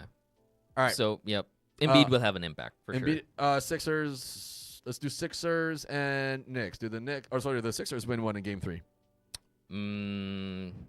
Is Embiid gonna be playing for Game 3? There are rumors that he will be playing for Game 3. Yeah, I think if Embiid shows up, I'm leading at a 80% chance for the Sixers to get that sucker punch in. Yep. Without Embiid, I'm a bit less on that. Probably around 60.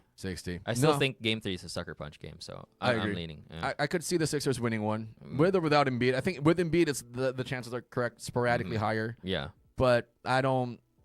Without it looks really difficult because right now the Knicks are in such a good groove. Yeah. And they're playing with so much confidence that sometimes I don't really even like using descriptors or adjectives too much, guys. But sometimes you just got to look at it and say, this team is playing with a different swagger compared to the other team. The confidence that they know going into Game 3 where all we need to do is like punch them in the first quarter and they're probably going to be out of it. Ooh, New York is a Bakugo. New York is a 0.5 underdog tomorrow.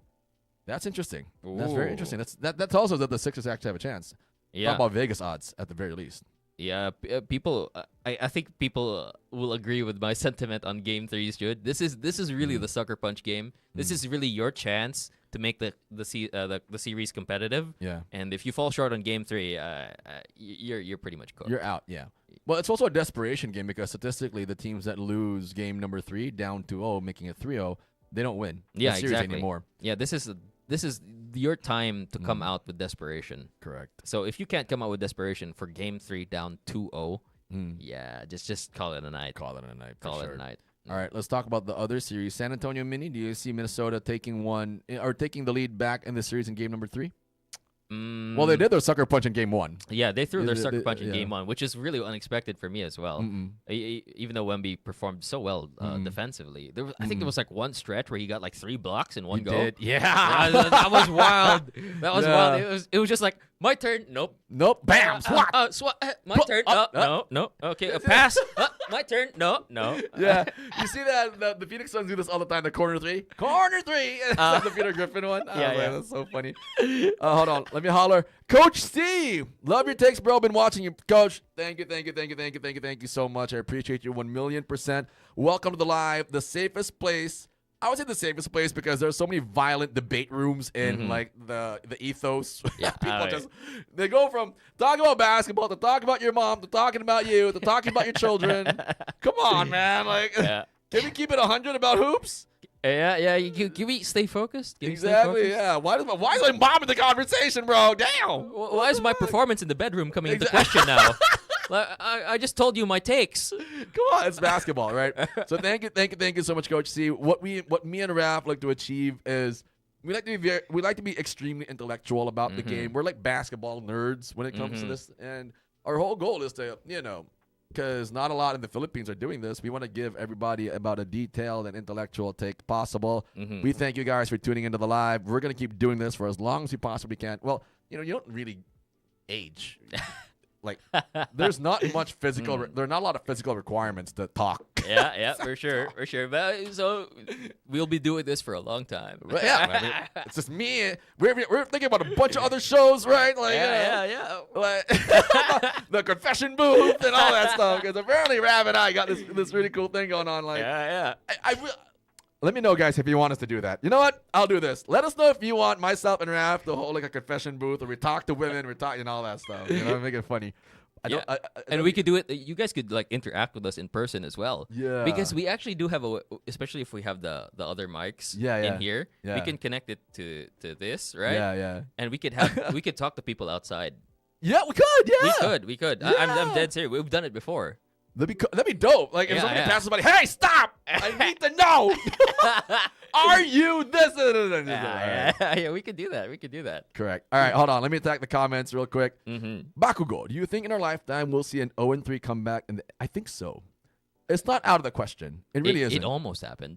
Boston versus Heat. Miami a couple of years ago. Yeah. If Jason Tatum hadn't been injured, Bakugo, Game 7, that would have been Boston. I think so. That would have been Boston. I'm guaranteeing you. After that Derek White shot, that putback, iconic in my mind because it was literally by the skin of his teeth, by whatever hair follicles left on Derek White's head.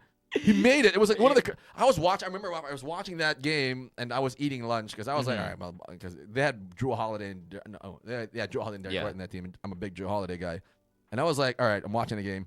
I didn't even understand what happened. I was like, I stood up. All my food spilled on the floor. I'm like, what the? No! I was like, look at the game, like Derek White, and they were reviewing it. And I think it was like Kevin Hart on the call. He was like, it counts. I'm like, whoa! And they go back to Boston, Game 7, by some stroke of God, the basketball gods who hate Boston. They strike a piece of lightning and thunder on Jason Tatum's ankle was it? I can't remember He rolled his ankle. Yeah. He rolled his ankle. It's in the first quarter. It was like 5 minutes in the game. Unbelievable. So I was heartbroken by that. But I actually have a funny code. I watched that. I think I was in Argao. Okay. We had just visited my aunt, and I think for that game, we went to the hotel we were staying at. We just happened to turn on the TV. We just happened to tune in to the final minutes of the fourth quarter. And me and my dad are big Boston fans. So we're just there like, and that final possession, that desperation 3 that Marcus Smart took, I swear, when he chucked that 3 up, I was like, that's not going in. I'm going to punch this mother. I immediately got up. I wanted to punch the TV because exactly where Marcus Smart was. Oh, yeah. I was over there and then Derek White got that rebound and then put it in, and I was like, oh, okay. All right. Hey, got him. All right. We're not losing a TV today. We're not paying for a TV today, guys. All right, we're good. But and I remember seeing reaction by Miami fans. Yeah. Like it was somebody's wedding. Yeah. And they were like cheering. They were Miami fans, and they were like, they saw Marcus Smart take the 3. Yeah. And they were like, that's not going in. Yeah. They all start celebrating. They didn't see Derek White put it in. And then they're like all celebrating, like, party. Yeah. And then somebody points out, hey, look at the TV. Wait, hold on. I'm getting a weird. Like, we're not violent out here, TikTok. Jesus, we're just talking. Whoa. They keep hitting me with all kinds of violent. Why? No one's violent at all.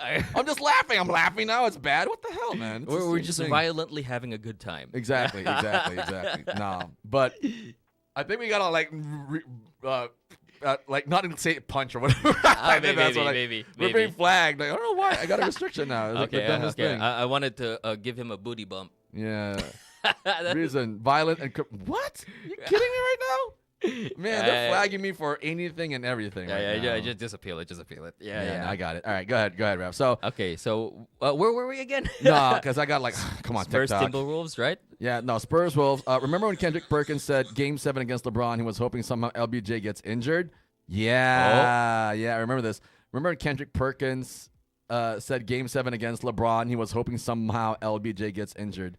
Oh, yeah, which I know one this was story. that? Which one Kendrick was that? Perkins. I think this was like Forgot. No, I remember that Kendrick Perkins said this up because Kendrick Perkins says the dumbest things. And he just yells to make his point, which is kind of funny. Yeah. That's facts. Nobody ain't facts, Perk, you weirdo. Nah, but I forgot which. Game 7. Might be a Game 7. I'm not sure. Game 7. What was this? What was this? Miami? Was it back in Miami? I think this was back in it was probably in Miami. No. No, I'm not sure. I can't. Off the top of my head right now, I can't okay, double back on let me it, see. Let me see if I can find out where it was.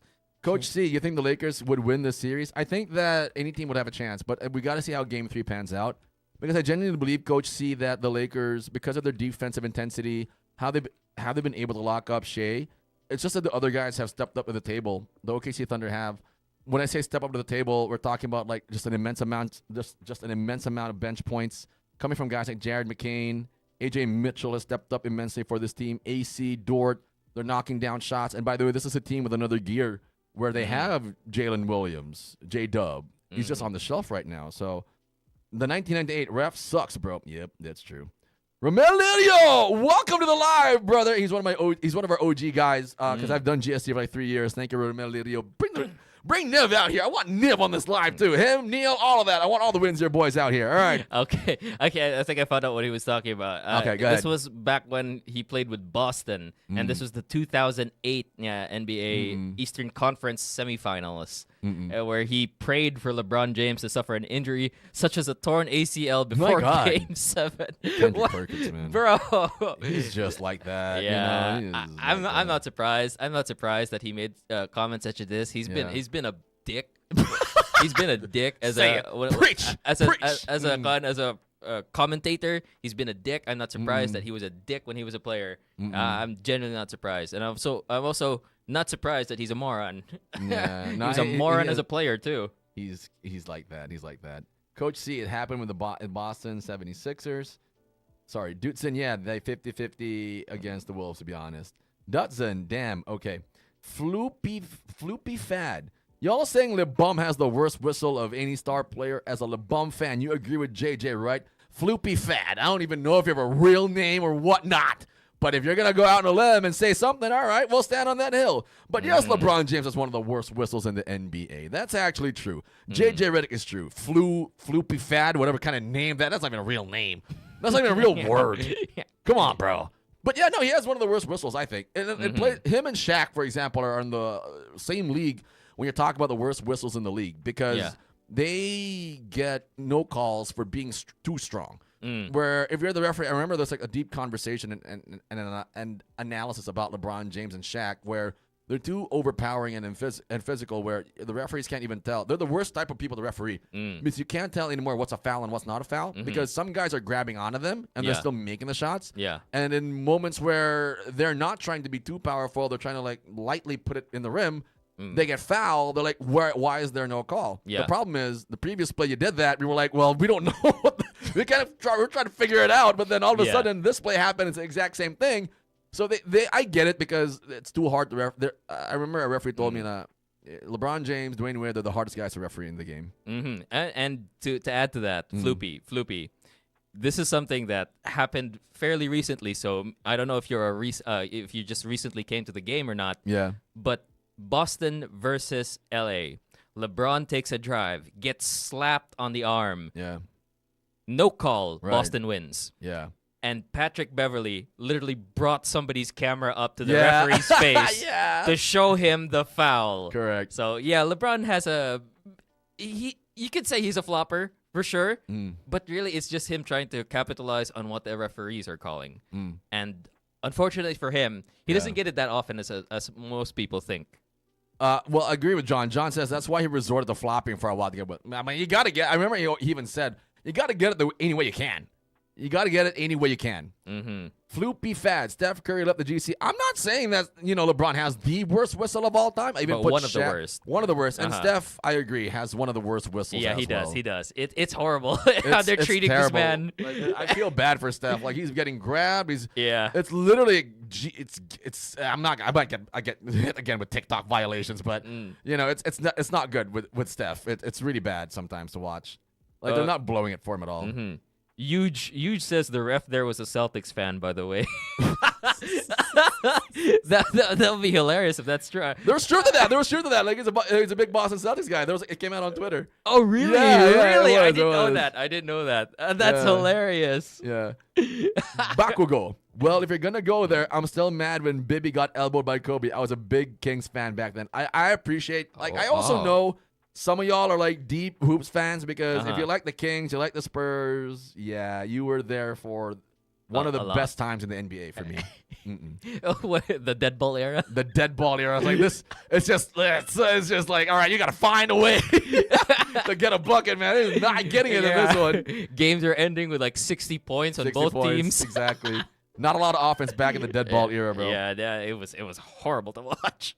NBA are pushing the OKC to be the next dynasty. Dutzen, Floopy is just a hater. Yeah. I mean, when you come out with that kind of fire, cool. Again, the whole goal of this show and what we're doing is like, it's a safe space. But I know, guys, right off the bat, and I'm not allergic to that. If y'all saw like in my previous page and like all the people that would comment on there when I talk about Hinebra, Jordan, etc., I'm like the number one guy they hate. That's fine. I don't care. But you know I'm talking the truth though.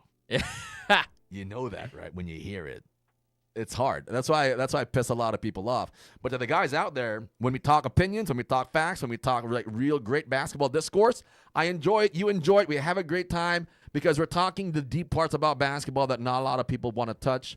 I want to go there. I want to explore that with you guys, and I want to make sure that we all look great after that. But again, the haters out there, come at me.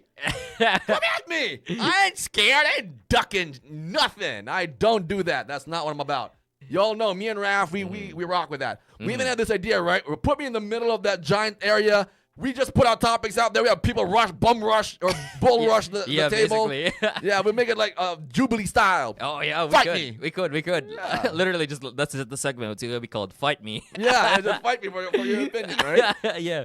And speaking of getting into fights, so we have Christian Montefalcon over here in our comment sections, The Facebook? in our Facebook Live. Yo. He says, "F the refs, bro. F the refs." There's a Thunder's page down, and he comments sa iyang page nga ngano daw mo reklamo nga mo flop ang OKC nga LA are doing the same.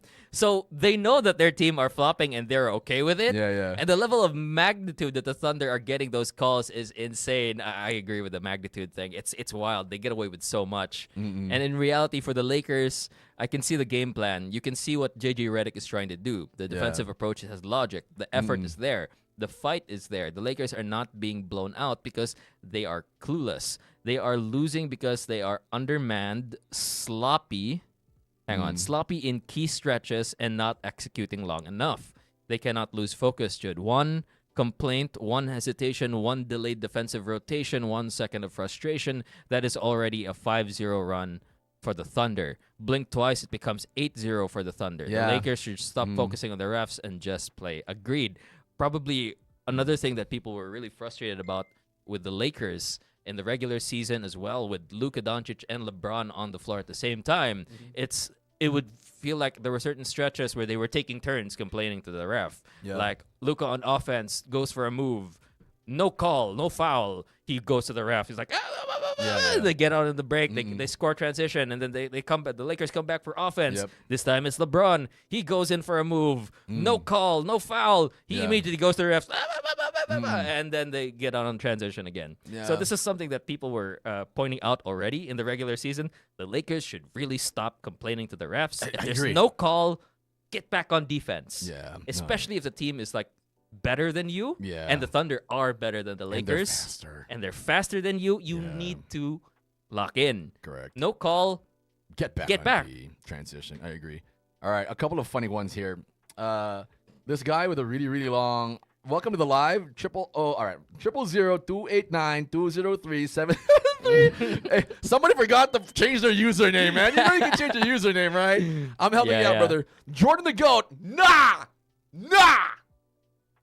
And Next in line to challenge is Wemby. You gotta be kidding me, bro. What? That is just welcome to basketball. Welcome to watching basketball, sir.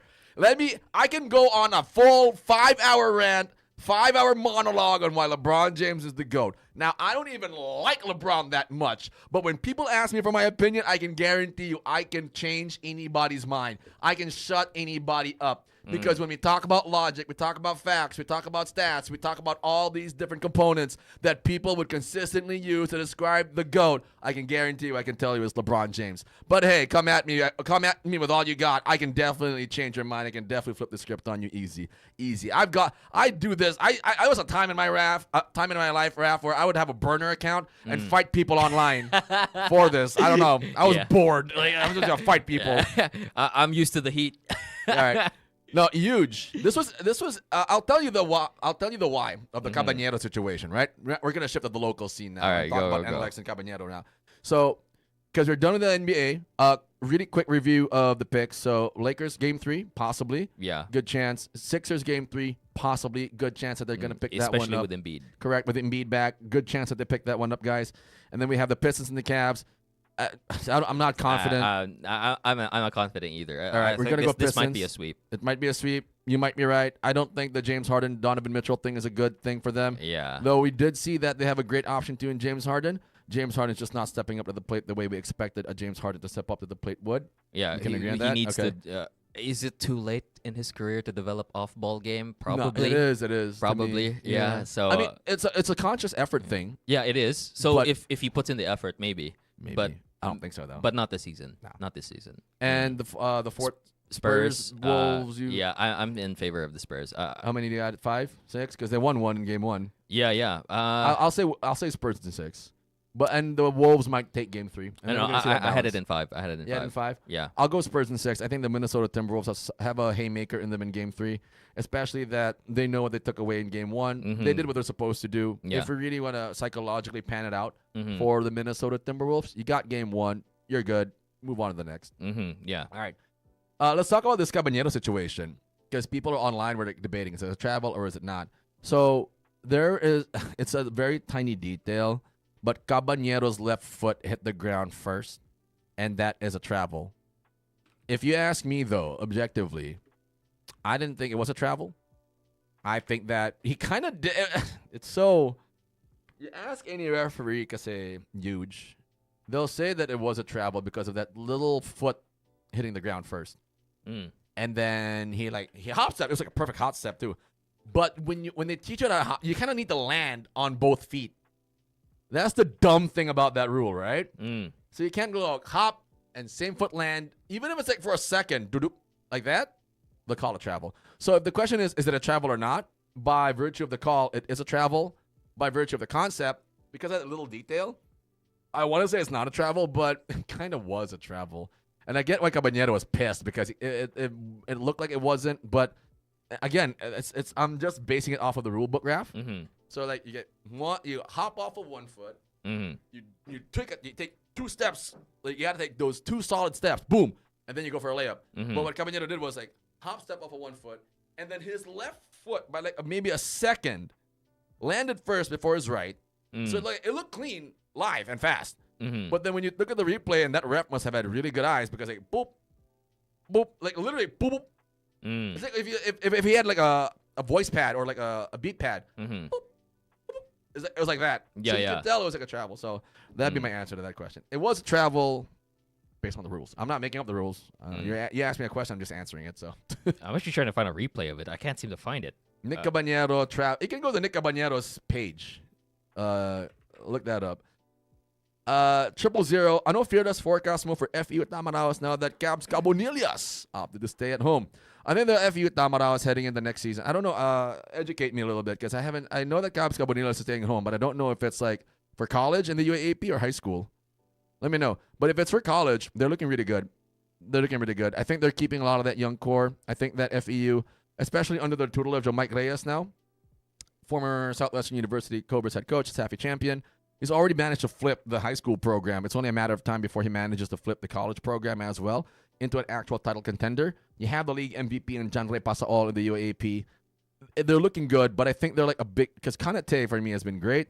Kirby Moncopa, terrific. Joric Bautista. They got to figure out a way to mesh both John Ray Pasaol and Joric Bautista where Bautista is effective. Because I feel like because of John Ray Pasaol and how overwhelming he is, for the Tamaraos, the way he just runs that basketball, he moves with that basketball, and how he kind of dominates the basketball a bit too much, they need to figure out a way for Joric Bautista to be effective.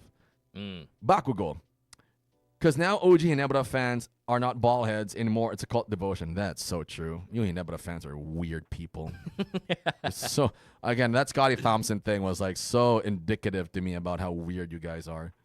JHD, do you think the Pistons can win the East? Raph?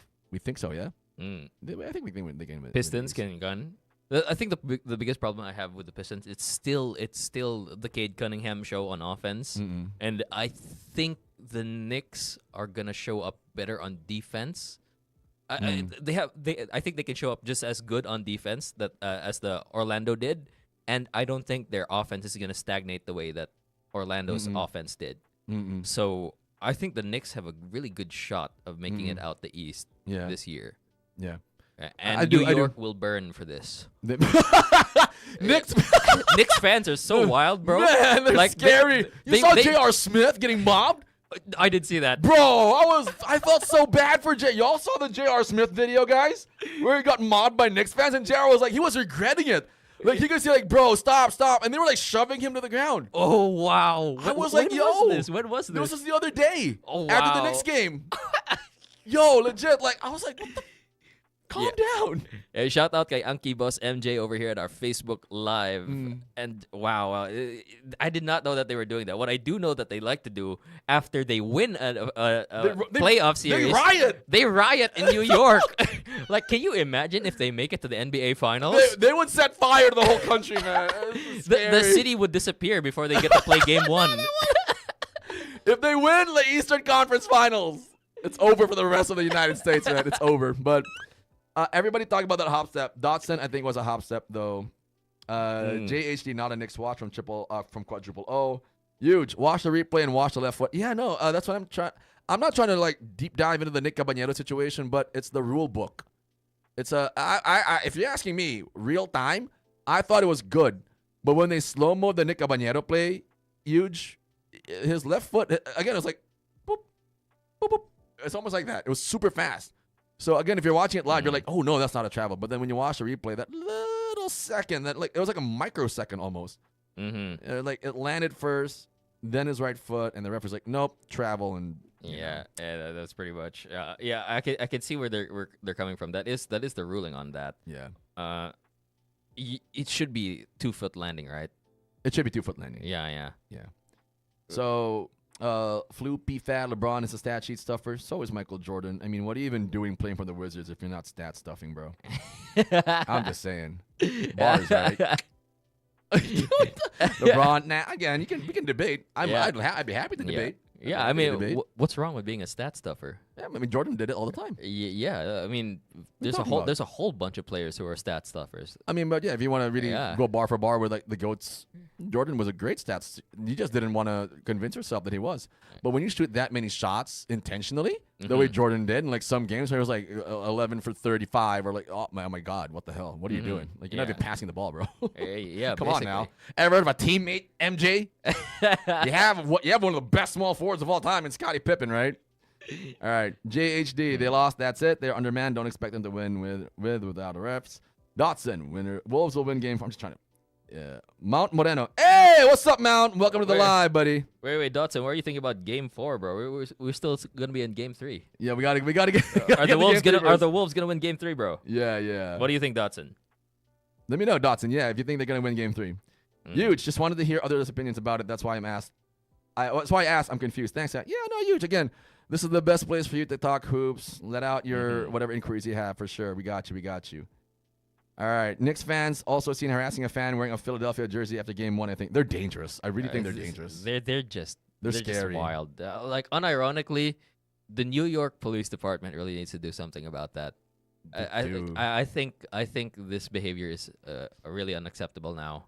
They're already starting. They're already starting to harass people. I mean, it was funny at first. It was funny at first. You know, when they were just like doing it to each other, primarily, and again, to random do it against each other. Inanimate objects, like those street lamps that they were going crazy on. They were climbing up on the stoplights, lampposts, garden, benches. They were just like back flipping off of things, and and then dancing in the middle of the street, talking about how they'd gone, fuck one of the players' mothers. Yeah. And I mean, it was funny then. It was funny then because it just like looked like a bunch of guys going wild with happiness. Yeah. But now it's like I'm gonna beat the crap out of you. Like, oh, There bro, are actually live threats. yeah. Like, unironically, the New York Police Department needs to do something about that. Yeah. And I speaking, agree. just on the topic of like unruly NBA player behavior, I also think they need to do something about LaMelo Ball being a speedster.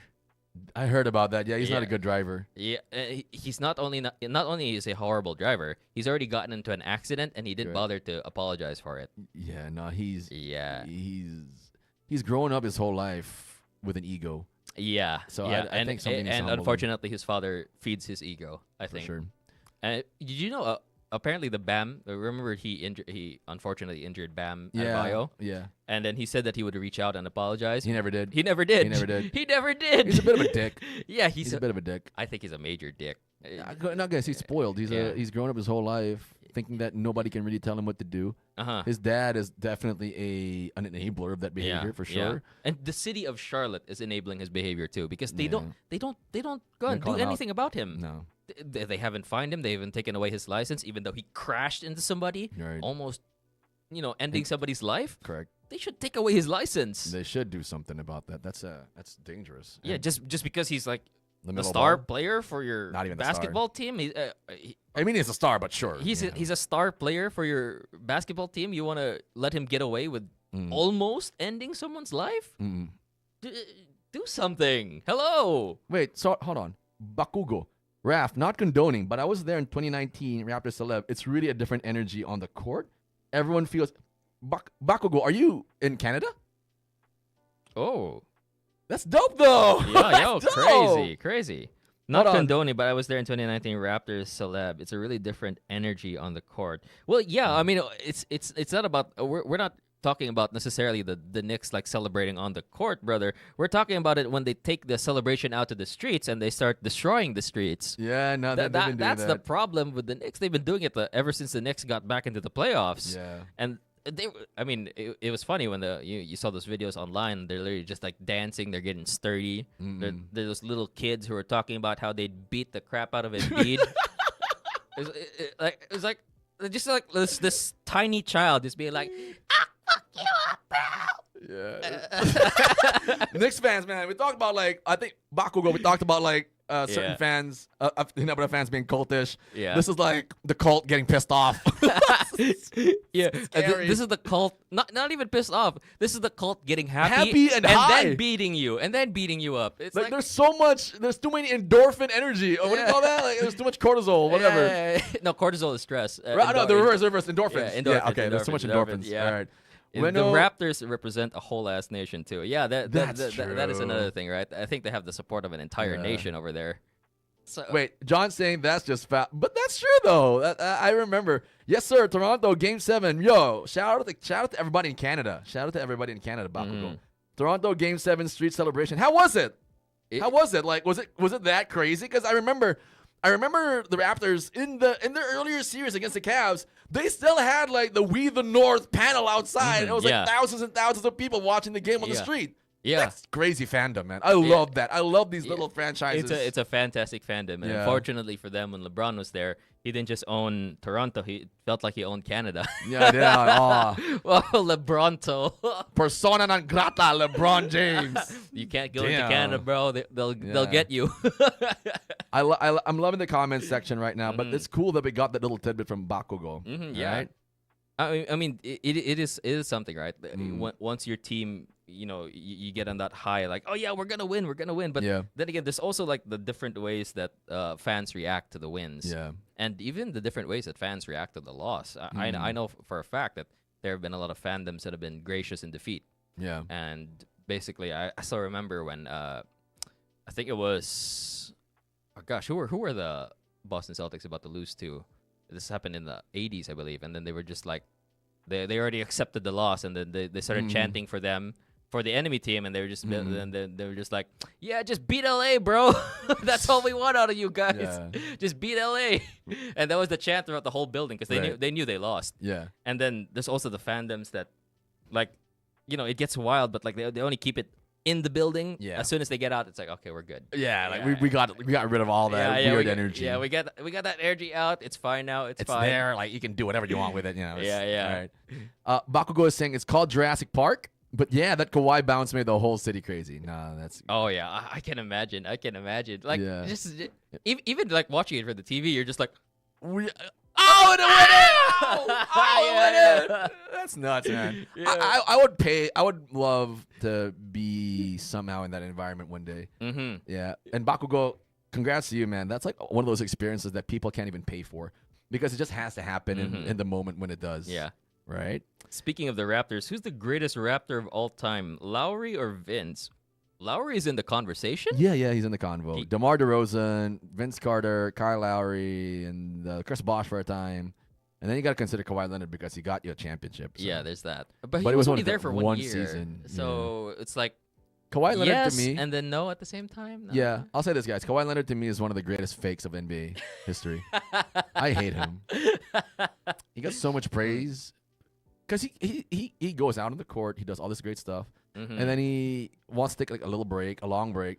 We don't hold Kawhi Leonard to the same standards that we do LeBron, Kobe, Jordan, Duncan, Shaq. Yeah, I can go on and on. Yeah, I do agree. That it feels like he gets a pass for He does. for 'Cause he's do- quiet. for dodging. Yeah, that's the thing, right? Mm-mm. I think a lot of the hate for LeBron, for these other players as well. It's because they're very vocal about how they feel about themselves and they feel that they're the best. Yeah. And Well, they have every right to feel that way. Yeah. I mean, a lot of them do. But the players that I feel like I still remember like when people were like reacting to the Nuggets loss, and then they were just saying like, "Oh, you're just Şengün, but with good PR." And I was like, a horrible take. That's a horrible take, brother. Have you seen Şengün with Şengün? good PR? What the hell? Yeah, no. Jokic is 100 times better than Şengün, I'd say. Yeah. And the thing about that is like, I think it's just because Jokic gets the better PR. Yeah. Because he's a quiet guy. Yeah. He doesn't like go out into the media and he's just like, I'm the best player to ever play. Yeah. And it doesn't matter how many championships I win. I'm the GOAT. Nah. I got horses. Yeah, I got horses, literally. And I'll add the goats later. Yeah, he doesn't do that. He doesn't go out. He doesn't try to, stroke his own ego in the media. Yeah. He just every time people are talking to him, it feels like he wants to dodge. He wants to get it out as fast as possible and then go home. Yeah. That's basically That's the vibe. Yeah, that's the Nikola vibe you get Jokic. from Nikola Jokic. That's why he gets good PR. Correct. Because people can't really get mad at him. Yeah. There's really nothing. It's like a 9 to 5 for him. Yeah, there's nothing to get mad at him for when it comes to his personality. Correct. But people who are like big, who like to stroke their own egos, who like to, tell everybody, I'm the best. Yep. Those are people that people love to tear down. Exactly. Especially if they can back it up. Right. So- it makes them haters. Yeah, basically. So LeBron, I think LeBron gets a whole lot of unnecessary hate. Yeah. And it's primarily has to do with his you could call it his ego and how he likes to call himself the GOAT. Because a lot of people are like, oh, you can't call yourself the GOAT. Everybody else has to call you the GOAT. Yeah. If you call yourself the GOAT, it's invalid. Yeah. Which is a really stupid argument. I agree. There's nothing wrong with wanting to declare yourself to be the greatest of all time. Yeah. Because in a lot of ways, I think this is just like you getting yourself hyped up. Yeah. And this is how some people operate. They want to get themselves hyped up so they Mentally. can perform their best. Yep. It's a mental game. Come on. Psychologically, basketball is kind of built on that foundation. Yeah, it is. Sport in general. Yeah. You play with that confidence. You trick yourself into thinking you're like the GOAT of whatever you're doing. I could see that happening. Yeah, because if you come into it with a timid mindset, you might be playing very timid. You're gonna get cooked. Yeah, for sure. you might be Jake LaRavia. Yeah. Jake, you need to start calling yourself the GOAT. Yeah, it's apparently you're American. So I was gonna say like Serbia or whatever, but no. Apparently you're American. All right. We'll go through a couple more comments before we need to dive back into the stuff that we need to close with. Fearless forecast of the upcoming UAAP men's basketball from quadruple. Oh, I need a name, brother. But FEU versus UP in the finals. Pre versus Moncopa. Nah, no way in hell. Nah. I like Pre versus Moncopa. I like the narrative. You got to remember this. He left during the offseason, VJ Pre, because he went for the money.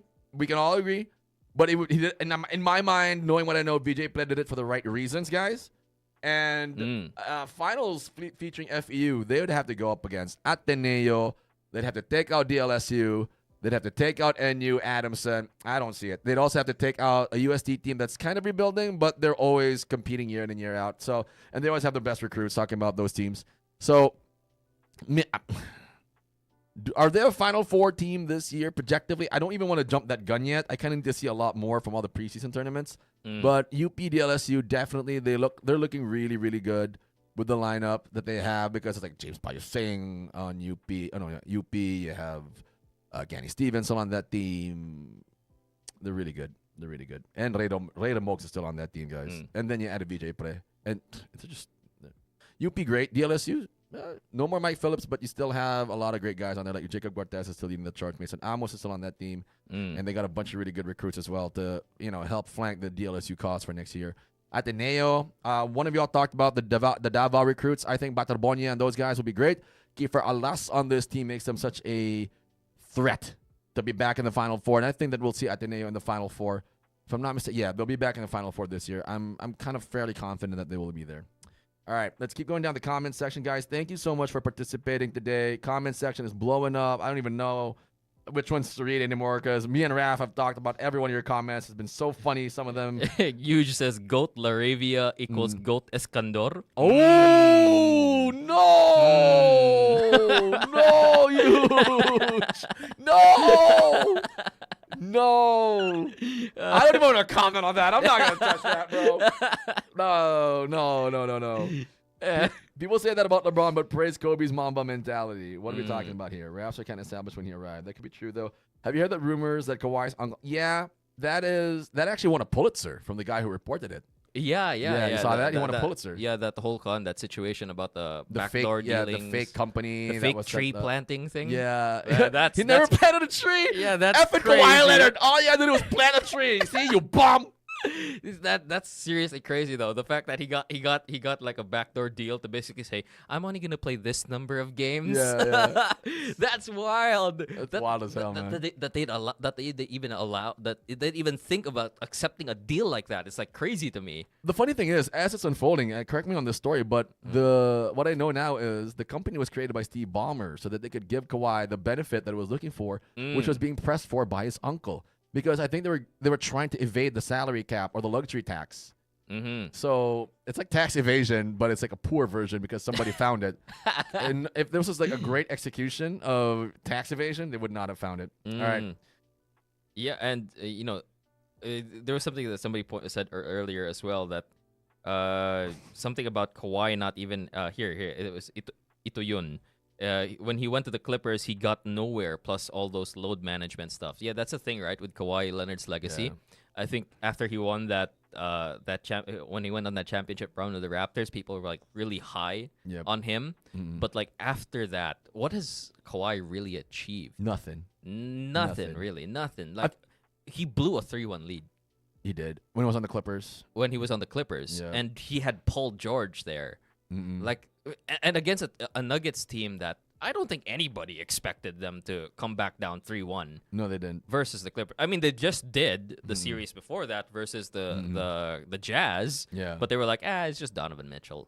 But now against Kawhi Leonard and Paul George, it's like, there's no way, bro. There's no way. But and they did. It happened. They choked. They choked. Kawhi choked. And ever since that, it's been like load management. Injured. And then he's here, but he's not there, here. And then he's not. And then it's like, it's crazy. It's wild to me that people are still high on Kawhi. I don't get it either. Yeah. But let's take down a couple more. I like this one because it's funny and it's true. I'll go on the record and say this. Bakugo. It's funny how the UAAP used the under the table, the cash, the snipe players, I think recruit players, but now harap-harapan na. That's true. That's just so true. Yeah, it's a thing. Kawhi asked for the moon to go to the Clippers. Ito yun. To go to the Clippers and got PG and got them nowhere. Yeah. I still think the stuff that the Clippers gave up on. Yeah. Oh man, it's haunting them now. And finally, before we finally discuss the last thing we need to do today, Bakugo saying, if only Kawhi Leonard planted a damn tree. That's so true. That's so true. All right, guys. Final bit for today. We got to talk about the PBA and the matchups that are unfolding or about to unfold if the PBA playoffs were to start today. one thing that I got to talk to you guys about is I'm pretty high on this, right? Robert Bolick, MVP. I think it's a done deal. No team in the PBA right now, in this association, in this league, that I'm trying my absolute best to give life to via these podcasts. And I don't know if they care, but I do somehow, to some degree. We do. As fans of just great basketball, we also have to give some life to our local feeds, right? But if there's anything that we can even touch on with the Philippine Basketball Association, and I know I've been a giant shit taker of them, Raph, for the better part of the last 3 years. I don't think they're good as an organization. I think they're selfish, they're corrupt, they're all of these things. But what I want to do right now is I want to give the players an opportunity to shine because they deserve it, guys. The players do. They work so hard to put value in what they do. And then there are just some people above them that take that away from them. But no, for this little bit, Robert Bolick is the league MVP. Robert Bolick in the PBA right now is the best player in the Philippine Basketball Association space. Dare I say he might be the best Philippine basketball player right now living in the Philippines. Why I say that is because there are some guys who are really good in Japan, in Korea.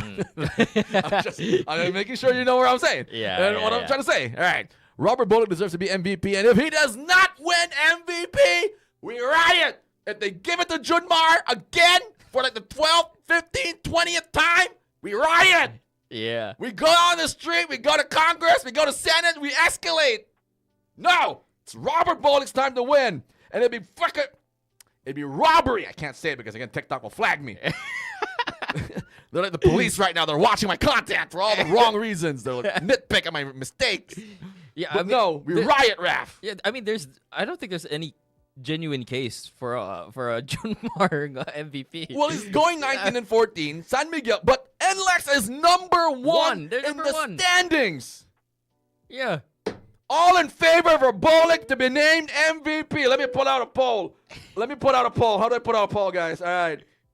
All in favor of Robert Bolick for MVP, hit the smiley button. Hit the smiley button. We all want Robert Bolick to win MVP. He deserves it. He's been the best player in the PBA, bar none. And when I say that Robert Bolick deserves to be MVP, guys, I'm not only talking about from a statistical perspective and an aesthetic perspective. But no team on any team in the PBA has needed to rely on their one player more than NLEX has had to rely on Robert Bolick to be where they are now. If there was ever a time for this man and his mustache to win an MVP, it is now. And we can all be in agreement. We are all in agreement. Robert Bolick should win MVP for NLEX. Not NLEX, sorry, in the PBA. Really had to bring up that mustache, didn't you? Because he has one, and I've seen Bolick in person. That mustache is thick. Oh, right. It's thicker than what you see on TV. Oh, yeah, really? Yeah.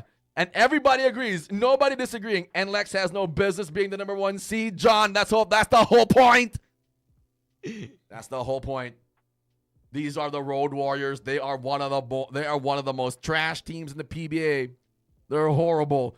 Conference in, conference out. They're always at the bottom of the standings or mid at best. But for one conference, they took the lid off of the rim for Robert Bolick, and Robert Bolick went mad town with it. 18 points, I think, leads the league in assists at 8 assists a game. 20.5 points per game. That makes it even a stronger game. Why do I have a... Whoa. Thank you, Bakugo. All right, ito yan. Just hope TNT 5G doesn't harvest him. I hope no team harvests him. Keep him on NLEX. Yeah, please, keep him on. Yeah, let the smaller teams shine, please. Yeah, for once. For once. Yeah. Right? So we have NLEX at number 1. Number 2 are the Barangay Ginebra, Jin King, Kangkong, whatever. Yeah. And then the third seed is Rain or Shine. Thank God Rain or Shine is number 3. Number 4, Meralco. I don't know if Meralco has any more fans because of the way the Bills are firing out there in Manila.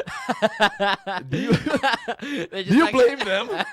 I mean, understandable outrage. Yeah. Oh, Bakugo. You know what's funny what Bakugo did? He sent me a hat and a mustache. That's funny. That's good stuff, Bakugo. All right. Yeah. And after that, after Meralco, it's Talk and Text? It's like a 3-way tie right now. No, it's it's 3-way tie between San Mig Beerman, TNT Tropa, and Magnolia. Yeah, Magnolia. Magnolia has the worst team name. What if Phoenix? Phoenix has the same record. Yeah, I was watching that yesterday. I think they're gonna go through a couple more games today, and it's like a 4-way tie. Yeah, And yeah. it's quotient system that's in effect right now. You're seeing the standings the way they are. So that's Yeah, fine. Huge. Damn, I'm a part of Kangkong Nation. My guy. Welcome, though.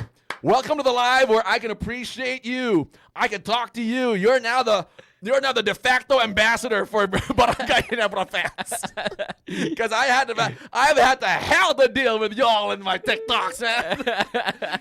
Crazy freaking Ginebra fans. Take things out of pure context. Y'all weird. All right. So Ross is what Converge is supposed to be in this conference. I agree. But that's the one bit that I wanted to get out of the way. Sinus, do you think Juan GDL gets traded eventually? I think he will, but not for the right reasons. I think some team like Ginebra or San Miguel will pick him up, and we're all gonna lose our shit again for sure. I think so. Fear the beer, Olim. Yeah, my dad is a big San Miguel fan. Junior Fajardo fan. Oh, of course. Yeah, it's from Cebu. Huge. Yeah. Nah, I ain't part of the cult, brother. Please. Whatever religion you're in, keep praying in that direction. Pray, attend the fiesta. Go to the what do you call that? The thing that you do before the fiesta. Like when you go. I'm not Catholic. Oh, okay. I didn't know that. All right, now I know. The thing you do is like novena. You go to the novena. Yeah. Okay. Ito yun, Converge is slowly becoming a farm team with all those stupid trades they made. Facts. John, I'm also Ginebra by heritage because of my father-in-law. A lot of the Filipino fandom is really legacy. Yeah. Legacy. Fans, It legacy is. fans. All right. But Rap, that's the number one thing I wanted to cover with the local vocal that we talked about. Robert Bullock, deserving MVP. One last bit that we got to talk about, guys, and let me know because we're running on like 2 hours now. We're probably going to close the live in a bit to talk about or to close the show. El Amba, welcome back, buddy. Let's go. All kabalen kahit butaw. Ooh, damn. All right.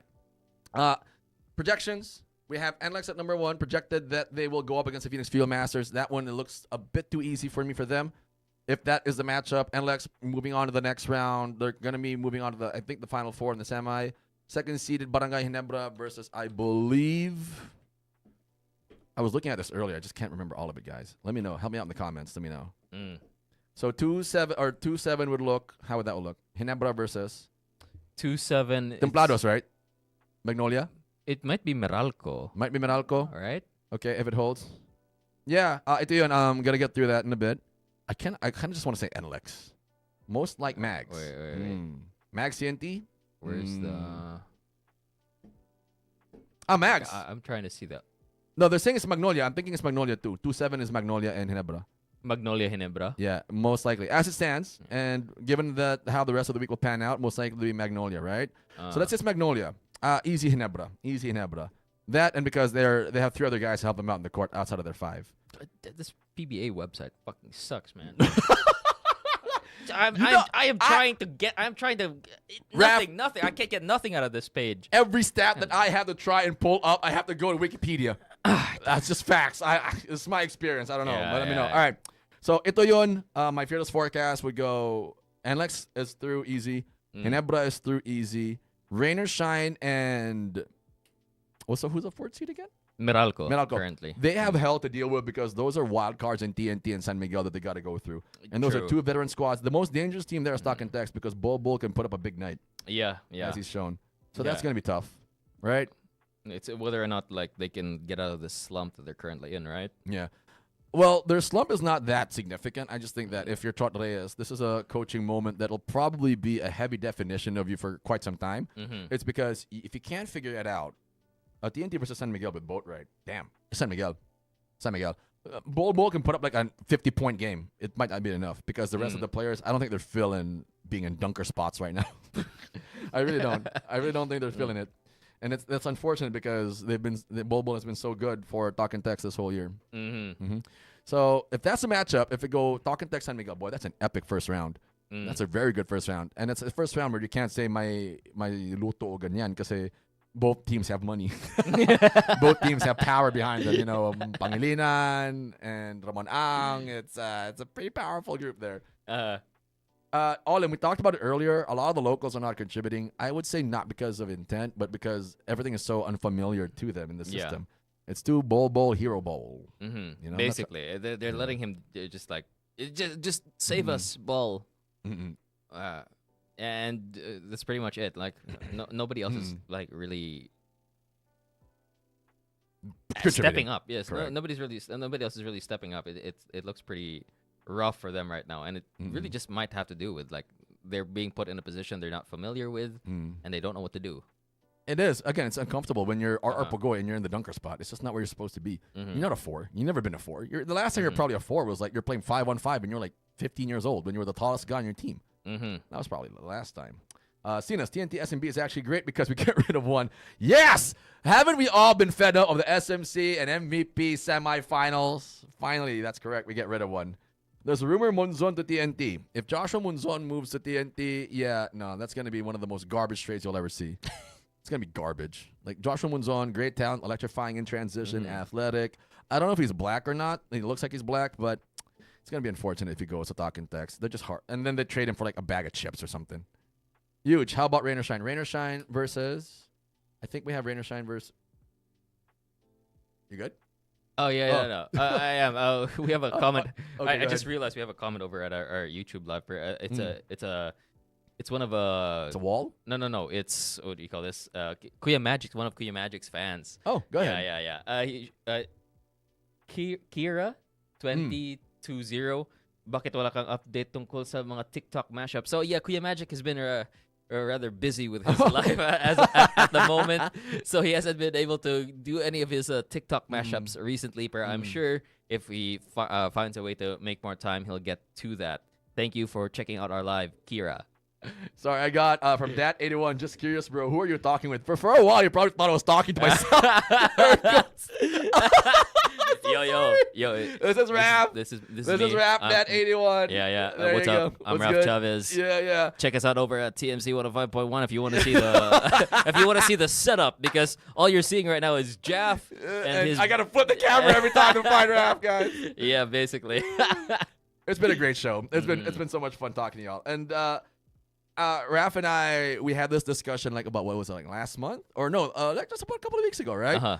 Where something had to drastically change because we were just doing the lives on Facebook, and it was funny because the only ones who were watching were me, who was monitoring the live, Raph was also monitoring the live, and Bryle, our former intern, was also watching the live. Yeah. And when you round up the numbers, there were only 3 concurrent viewers. It was me, Raph, and Bryle, and I was like, you know what? Something's got to change. Yeah. We got to get more people.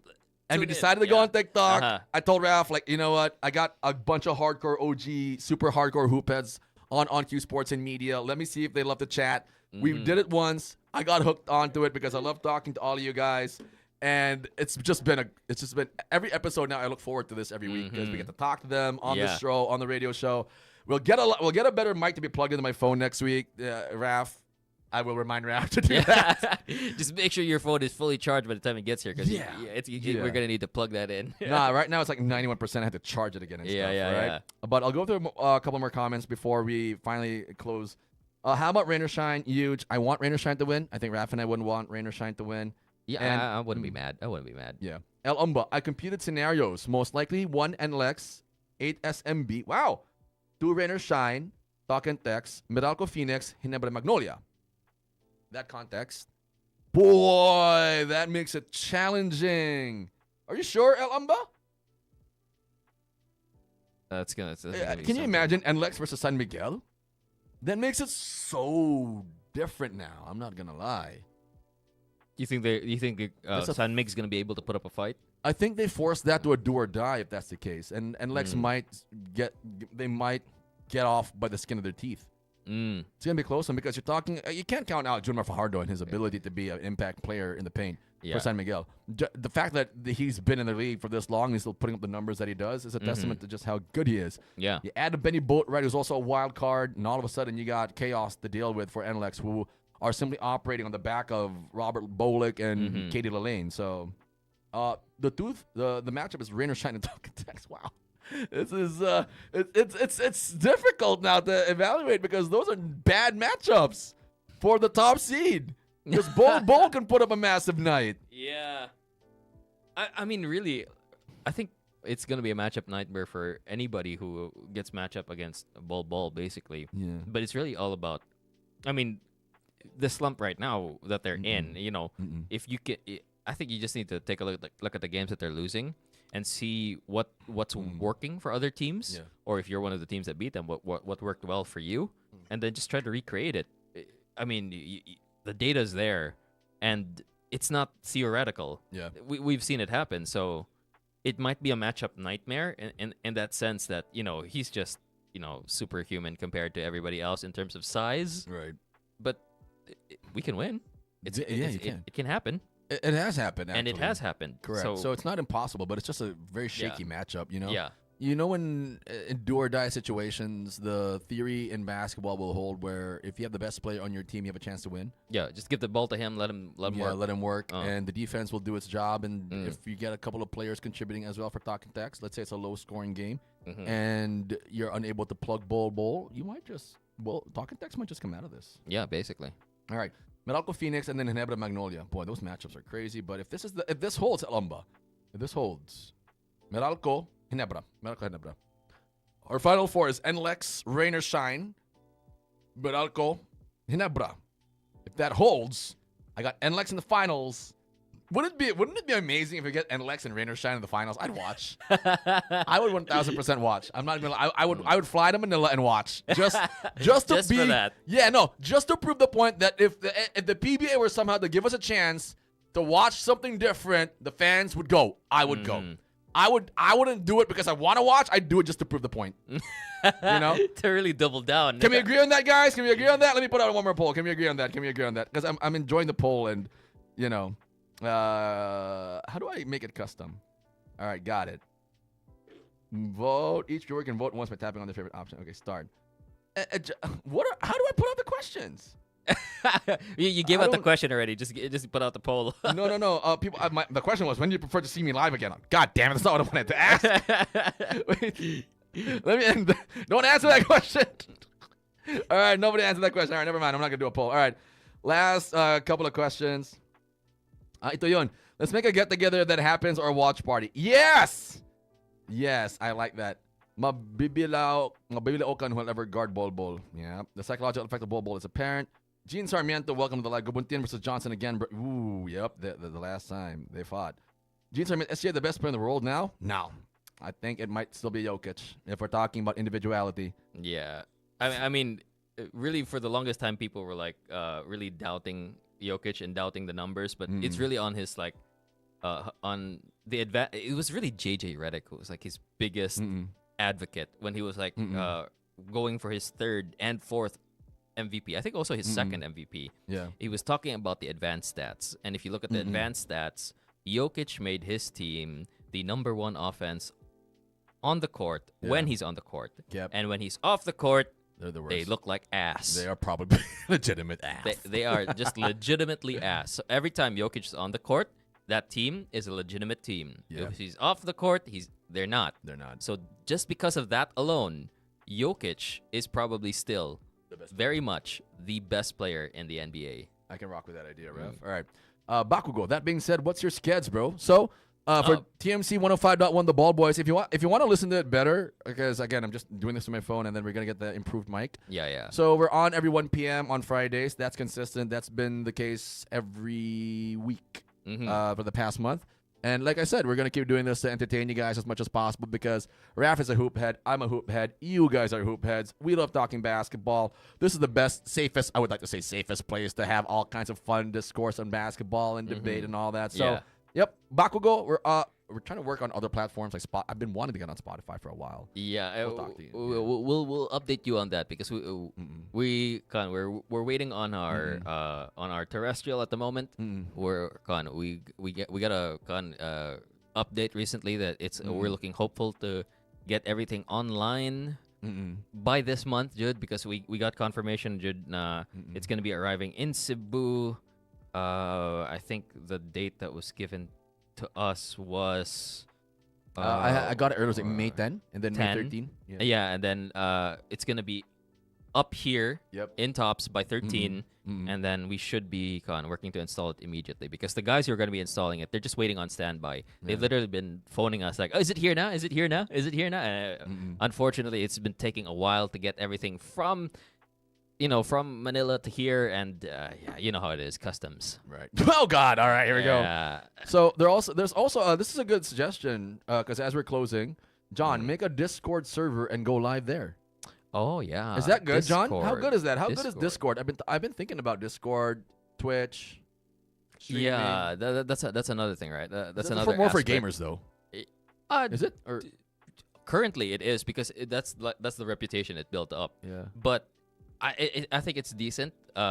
Twitch in particular has already branched out of just gaming. I think its biggest genre of streamer right now is IRL streaming, and let's chat streaming. So those are the biggest what do you call this? Genres on Twitch right now because they branch it out by genre, and gaming isn't gone.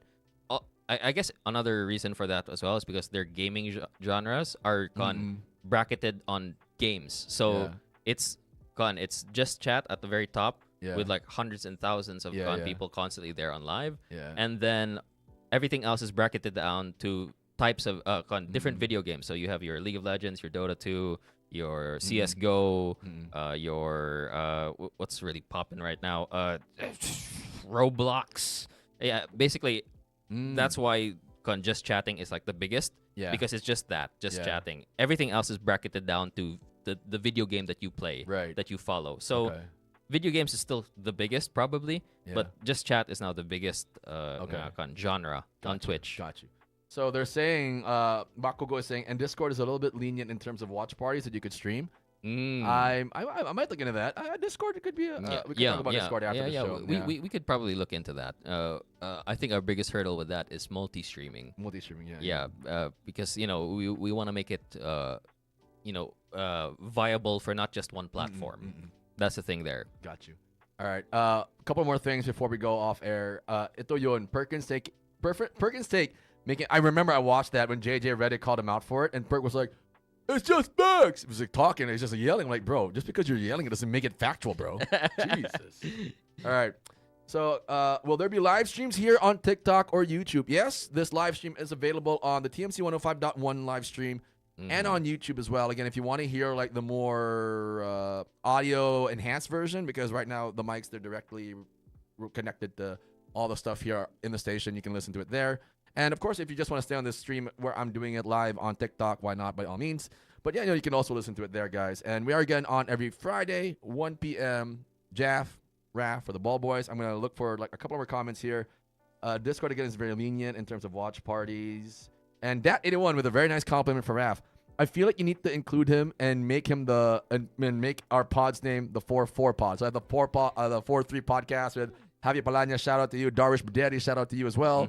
And Raph is OG with it, guys. Yeah. Raph is deep, boys. Raph is deep. I love it. That's why he's the reason why when I got stressed out this morning, I'm like, I'm doing this because Raph is really good. I'm not, right? All right, last take from Nell3 before we close, guys.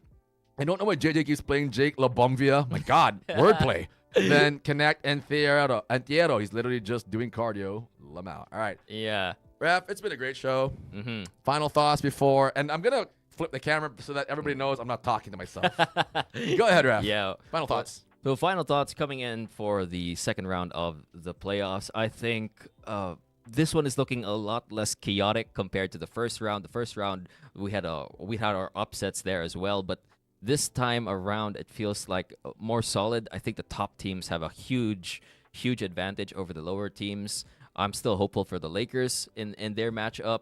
But aside from that, I think everything's looking heavily in favor of the higher seeds for this second round. That's about my final take. Got you. By the way, somebody said, Ding Dog, buddy, are you just back on the live? Come on now.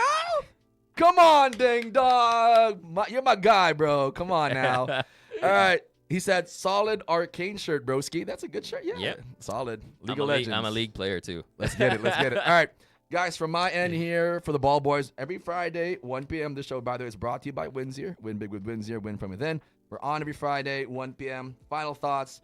NBA, we talk to you guys about, the picks that we made. Lock in on those. You can replay the whole thing. And for the PBA, Robert Bolick, again, we riot. If Robert Bolick doesn't win MVP, boy. It's going to be hell on earth for sure. Lakers OKC, we have Lakers winning game 3. It's going to be a sucker punch type of game. Bakugo, again, thank you so much for all the support, buddy. And for the PBA playoffs, let's tune into that. I hate the PBA. You already know my sentiments about that. but it might be worth trying to blow smoke up that area, guys. All right, Raph, great show, man. Let's take off here, guys. Thank you so much for watching. This has been the Ball Boys, TMC 105.1, and for everybody tuning in on Q Sports and Media, we're gonna be live over the weekend. I'll holler at you guys. See you.